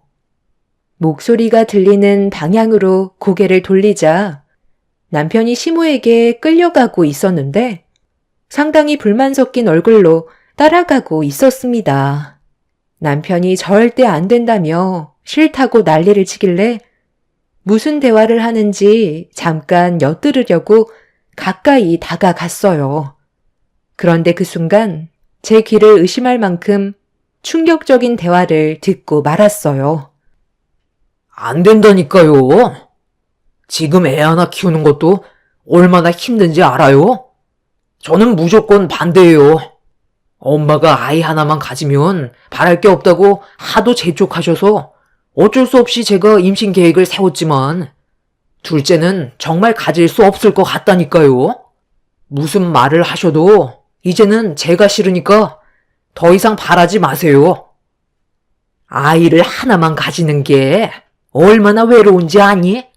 원래 둘은 낳아야 훨씬 더 키우기가 수월한 거라고. 나중에 내 말 안 들은 거에 대해 정말 후회한다. 엄마가 아무리 좋게 말씀하셔도 저는 무조건 반대예요. 그 사람 몰래 구멍 뚫어서 임신 계획 세운 것도 얼마나 살 떨렸는지 알아요? 이 사실 알면 바로 이혼이라고요. 저 사람도 둘째는 힘들 것 같다고 했어요. 이 정도 했으면 된 거 아니에요? 둘째 바라면 셋째가 보고 싶다고 하실 거고, 그럼 저희는 평생 육아만 하라는 거잖아요. 엄마가 저 하나만 낳은 거에 대해 평생 후회하신다고 입이 닳도록 말씀하시더니 그 한을 저 사람한테 풀려는 거 아니에요? 내가 살아온 경험으로 얘기해 주는 거다. 네가 외롭다는 말을 얼마나 많이 했는지 아니? 나 때는 먹고 사는 게 힘들어서 엄두도 못 냈지만 지금 너는 그렇지 않잖아. 엄마 말대로 손주 하나만 더 가지는 걸로 하자. 이번에도 피임 물건을 몰래 뚫어놓고 임신 계획 세우면 되는 거잖아. 지금 이게 다 무슨 말이죠? 제가 임신을 했던 게 그럼 자연적인 현상이 아니었다는 거예요? 당신 지금 나 임신시키려고 일부러 그런 짓을 꾸민 거야? 당신 여기 언제부터 있었어? 잠깐만 내 말 좀 들어봐. 우리 엄마가 평생 소원이라는데 안 들어줄 수도 없잖아. 그런데 지금 봐봐. 당신이 훨씬 더 좋아하면 그걸로 된 거 아니야? 순서가 좀 바뀐 것 뿐이지. 결과는 나쁘지 않았으면 그걸로 된 거 아니야. 당신한테 비밀로 한 건 괜히 얼굴 붉힐 일 만들게 될까봐 그런 거지. 어차피 알게 된 거 솔직하게 얘기하마. 내가 그렇게 하라고 지시했다. 처음에는 네가 원하는 대로 해주려고 했었는데 둘이 결혼을 했으면 당연히 아이는 있어야지. 그래야 같이 살아가는데 목적이 생기는 거다. 내 말 들어서 지금 너도 행복해하고 있잖아. 남들은 아이를 못 가져서 힘들어하는데 너는 한 번에 임신했으면 그것도 축복인 거야. 어차피 전부 다 밝혀지긴 했지만 지나간 과거고 너도 현실을 받아들이면서 살고 있으니까 이걸로 괜히 문제 일으키지 말고 둘째 계획이나 세우도록 하자. 하나만 낳으면 후회한다니까. 이왕 키우기 시작한 거 연년생으로 하나만 더 낳아라. 그럼 내가 더 이상 바라는 게 없다. 지나간 일이니까 현실을 받아들이라고요? 어떻게 그런 말을 아무렇지도 않게 하실 수 있으시죠? 제가 얼마나 많은 걸 잃어버렸는지 아세요? 의도적으로 이런 일을 계획했다는 게 저에게는 너무 충격적이네요. 내 의견은 조금도 존중해주지 않고 오로지 어머님 생각으로 밀어붙인 행동들 때문에 화가 나는 거예요. 당신은 나랑 앞으로 함께 살아가야 될 인생의 배우자 아니야? 그런데 이런 일들을 지금까지 숨기고 있었어? 나를 보면서 미안하다는 감정이 조금도 느껴지지 않았던 거야? 내 인생이 정말 바뀌어 버렸는데 아이를 가져서 행복하다고? 어차피 과거로 돌아갈 수 없으니까 현실을 받아들인 것 뿐이라고. 내가 당신 마음 모를 것 같아? 충분히 잘 알고 있으니까 나도 잘하려고 정말 많이 노력했었던 거라고. 그런데 이런 계획을 꾸몄다는 걸 당신이 알면 당연히 힘들어 할 거라는 걸 알기 때문에 나도 말을 할 수 없었던 거야. 굳이 얘기 안 해도 지금 잘 살고 있잖아. 화가 나고 서운한 건 알겠는데 내가 오죽했으면 이렇게까지 했겠어? 시모와 남편이 나눈 대화에 너무 큰 충격을 받아버린 저는 더 이상 아무 말도 할 수가 없었어요. 저를 임신시키기 위해 계획했던 일들을 생각하니 너무 소름이 돋았고 내 의견을 존중해주지 않았던 그 사람들의 얼굴을 보고 싶지가 않았습니다. 정신적 충격이 너무 컸던 상태라 더는 시댁에 있을 수 없어 방으로 돌아가 아이 기저귀를 갈아준 뒤 택시를 불러 집으로 향했어요. 뒤따라온 남편은 저와 대화하기를 원했지만 아무 말도 하고 싶지가 않았습니다. 그날 이후 저와 시모의 사이에 안 좋은 감정의 골이 만들어지게 되었고 시모의 뜻대로 제가 움직이려 하지 않자 모든 걸 통제하면서 심각한 분위기를 만들었습니다. 너 지금 나랑 뭐 하자는 거니? 집에도 오지 않고 내 전화는 아예 받지 않고 있는데 인연이라도 끊겠다는 거야? 직접 찾아와야 얼굴을 보여주는 거니? 너 의견을 듣지 않고 내가 하고 싶은 대로 계획해서 일을 꾸몄다는 거에 지금 기분이 상했겠지만 그렇게 하지 않았다면 너 품 안에 안겨있는 채유리가 존재했겠어? 그래서 무슨 말을 하고 싶으신 건데요? 어머님 덕분에 채유리가 제품에 들어오긴 했지만 그만큼 저도 많은 걸 잃게 되었다고요. 사람마다 생각하는 게 다르고 자신의 계획한 삶을 살기 위해 많은 노력과 시간을 쏟아 부어요. 제가 그이랑 결혼하려고 교수가 된 건 아니잖아요? 그만큼 하고 싶은 것들이 있었기 때문에 지금까지 앞만 보고 달려왔던 거예요. 그래서 결혼 전에도 충분히 설명을 드렸던 거고요. 그때 어머님이 뭐라고 하셨어요? 저와 그이만 행복하면 바라는 게 없다고 하셔놓고 결과적으로 어머님은 손주를 원하셨잖아요. 제가 강하게 나오니까 그이한테 시켜서 저를 임신하게 만든 거고요. 그때까지만 해도 저는 몰랐어요. 단순 제품 불량으로 인해 임신이 된 건 줄 알았지. 일부러 임신을 시키려고 조작해서 아이를 가지게끔 계획했을 거라곤 상상조차 못했었다고요. 지금 제유리를 가진 거에 대해 후회를 하는 것보단 어머님과 그이가 저를 존중해주지 않고 그런 계획을 세우셨는데 둘째도 그런 식으로 똑같이 행동하시려 했다는 게 너무 큰 충격으로 다가온 상태라고요. 제가 왜 어머님을 멀리 하는 줄 알아요? 나중에 저에게 또 다른 피해가 올까봐 그게 두려워서 어머님 얼굴을 안 보려는 거예요. 지금 그이와도 대화조차 하지 않고 있어요. 결국 집안 분위기를 심각하게 만든 건 어머님 때문이라는 거 아시죠? 저는 할 말 없으니까 그만 돌아가 주셨으면 좋겠어요. 이제 재율이 낮잠 잘 시간이라 재워야 하거든요. 다음부터는 이런 식으로 찾아오시면 문도 열어드리지 않을 거예요. 너 지금 말 다 했니? 어디서 시애미한테 말대꾸 또박또박 하면서 대들어? 교수면 그런 식으로 행동해도 된다는 거야? 돈도 쥐뿔도 못 버는 게? 우리 집안 며느리로 들어왔으면 감사하게 생각해야지. 네가 감히 나를 무시해? 내 아들 집에 들어오겠다는 건데 문을 열어주지 않겠다고? 이렇게 나온다 이거지? 시모는 갑자기 주위를 두리번 거리시더니 테이블에 올려져 있던 남편 카드 내역서를 집어들어 펼쳐 보셨어요. 한참 동안 뚫어지게 카드 내역서를 쳐다보신 시모는 저에게 결제 내역에 대해 하나하나 캐묻기 시작했어요.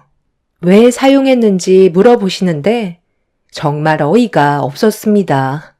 제가 허튼 곳에 돈을 사용한 게 있기라도 할까봐 계속해서 물어보셨고 왜 지출을 했는지에 대해 충분히 설명을 드렸어요. 제가 막힘없이 얘기하자 시모는 당황한 눈빛으로 저를 바라보시더니 지압봉 3,000원은 뭐냐고 물어보시는 말에 진정이 잠깐 들렸었는데 저희 엄마가 어깨가 많이 불편하신 것 같아 하나 사드렸다고 설명을 드렸습니다.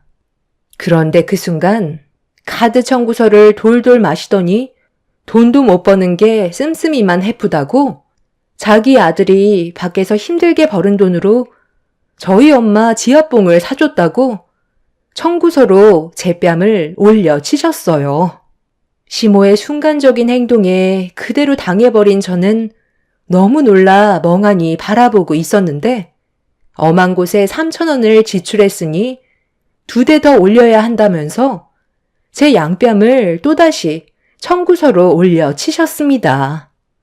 저희 엄마 지압봉 하나 사줬다고 왜 뺨을 3대나 허용해야 하는 건지 전혀 이유를 몰라 분노한 표정으로 저도 청구서를 빼앗아 똑같이 3대를 대갚아주자 넋나간 듯 휘청거리다 다시 제 뺨을 올려 치시려 하길래 시모를 강하게 밀어버렸습니다. 뒤로 넘어진 시모는 오늘 끝장 볼 줄 알라며 양팔에 옷을 걷어 올리셨어요. 그리고 저를 분노한 눈빛으로 바라보시며 달려드시려는 순간 현관 비밀번호를 누르는 소리가 들렸습니다. 그리고 현관문을 열며 들어온 사람은 저희 엄마였고 시모가 저를 대하는 모습을 두 눈으로 보게 되신 엄마는 양손에 들고 있던 짐을 떨어뜨린 뒤 시모에게 달려들었고 순식간에 집안 싸움으로 번지고 말았습니다. 항상 무슨 문제가 있을 때 침착하게 모든 걸 해결하셨던 엄마가 그날 이성을 잃어버린 모습은 살면서 처음 보게 되었는데 정말 무서울 정도로 변해 버리셨어요. 시모는 분노한 엄마를 감당하지 못하고 결국 무릎을 꿇게 되었습니다. 저는 엄마한테 왜 이런 일들이 생겼는지 전부 다 설명을 드렸어요. 시모는 아무 말도 하지 못한 채 고개만 떨구고 있었죠. 시모가 제 뺨을 올린 부분에 대해서는 그냥 넘어가지 못할 것 같다며 법적으로 해결하는 게 좋을 것 같다고 말씀하신 뒤 시모에게 당장 나가라고 목소리를 높이시자 시모가 억울하다는 표정으로 입을 여셨습니다. 사돈, 정말 너무 하시네요. 아무리 자기 딸이라고 너무 일방적으로 한쪽 편만 드는 거 아니에요? 제 입장도 생각해 주셔야죠.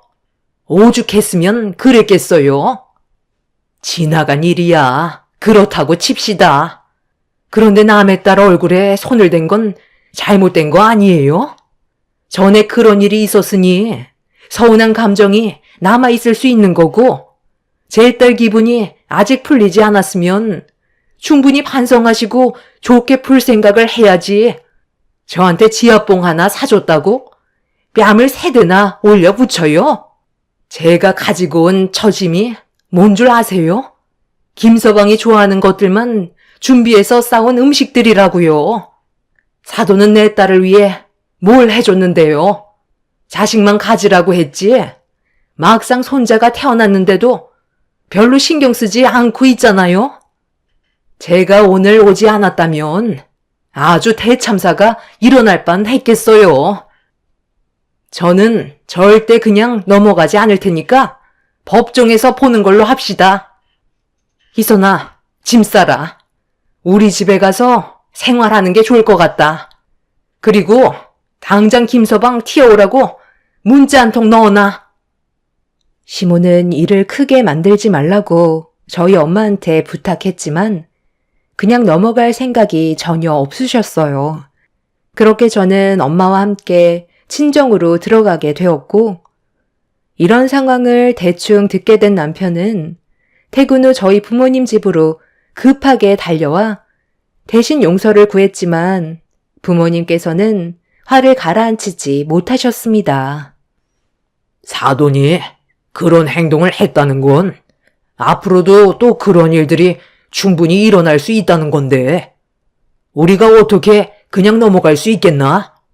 서로 가족이 됐으면 한쪽 의견에 치우치는 게 아닌 충분히 의논을 하고 계획해서 일을 진행해야지.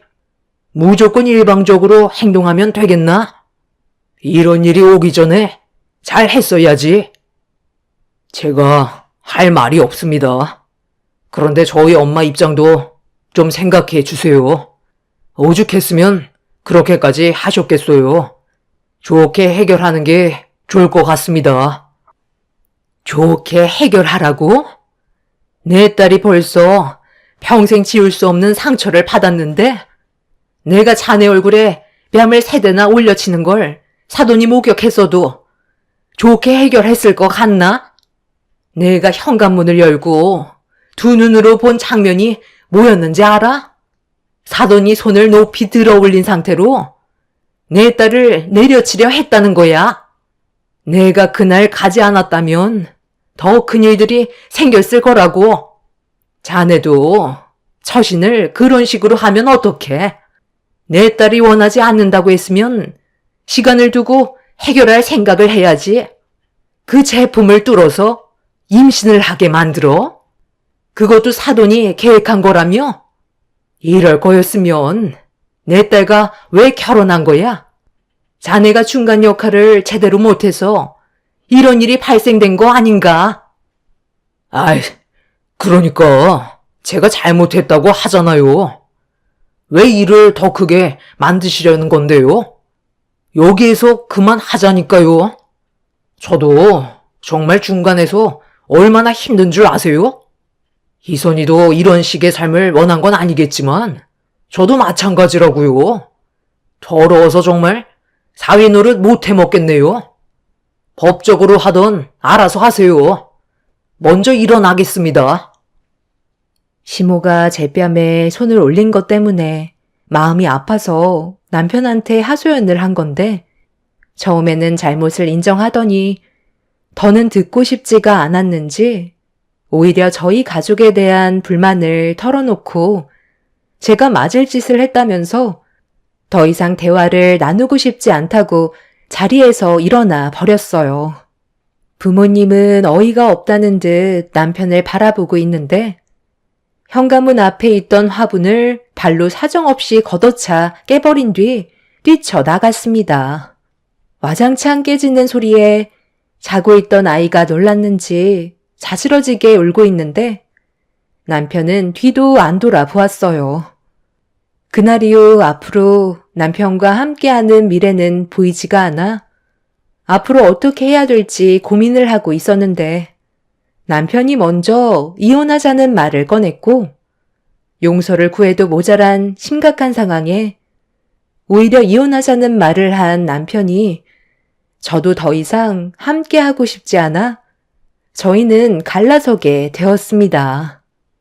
그렇게 법적으로 남이 되어버린 이후 저는 부모님의 도움을 받으면서 아이를 키우면서 강사로 일하다가 모 대학교 교원 채용 공고에 지원을 했어요.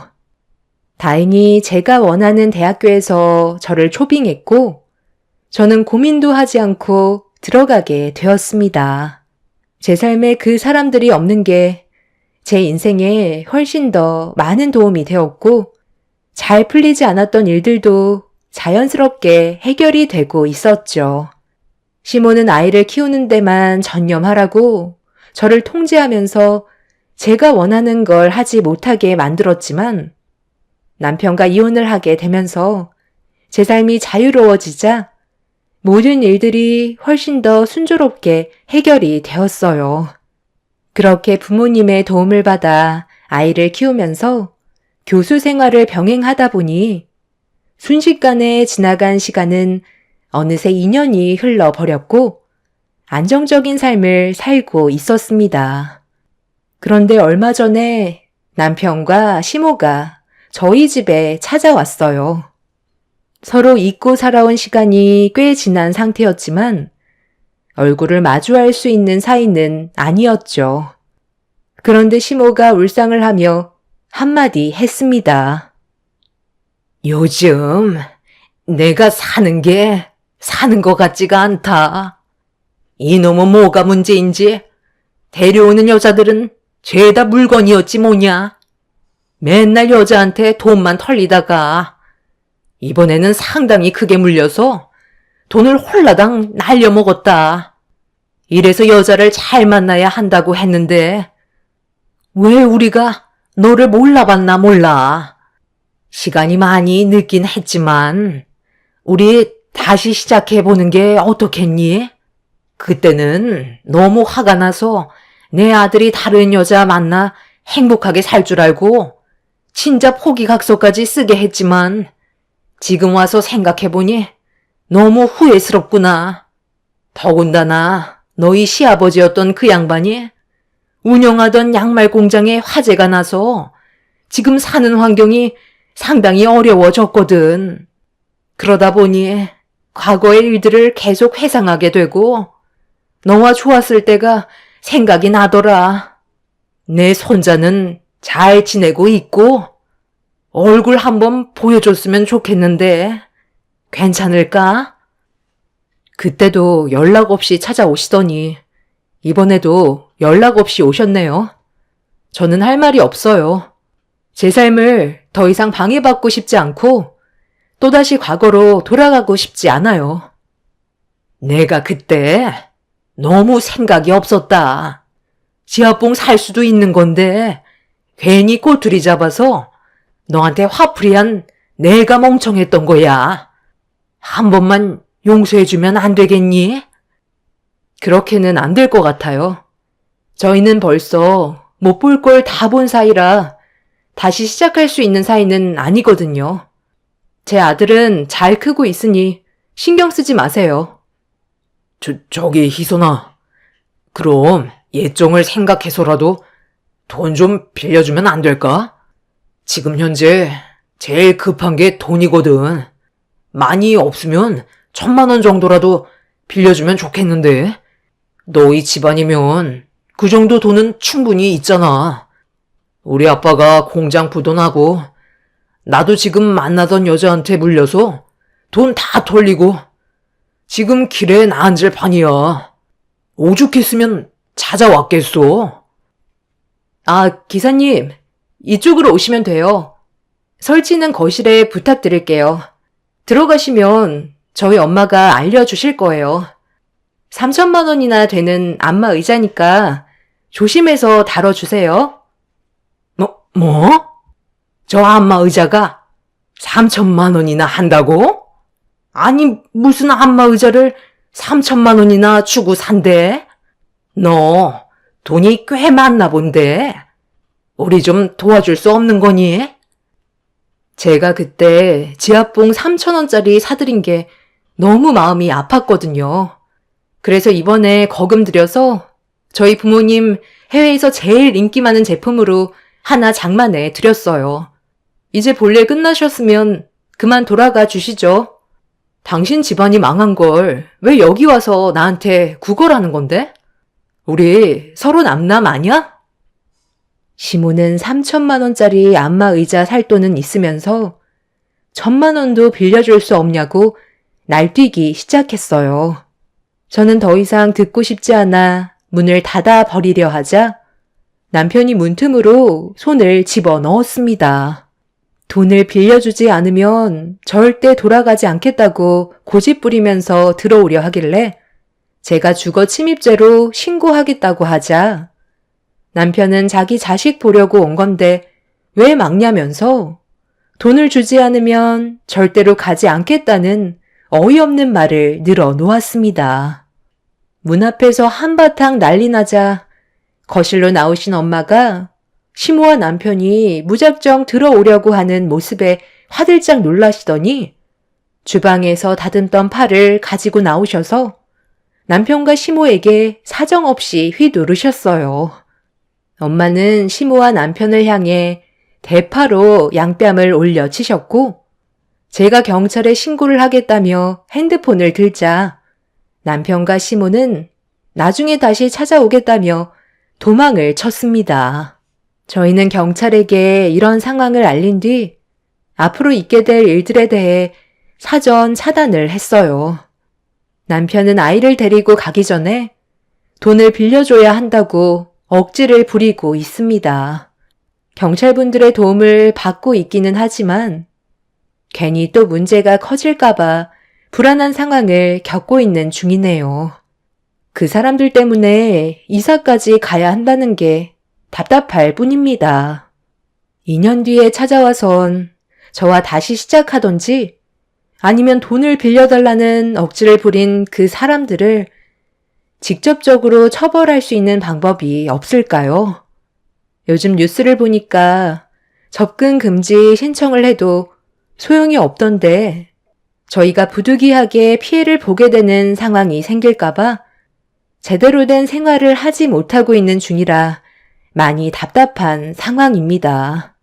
그 사람들이 무너진 삶을 보면 제 속이 후련하지만 이렇게 또다시 제 삶에 관여할지 전혀 몰랐어요.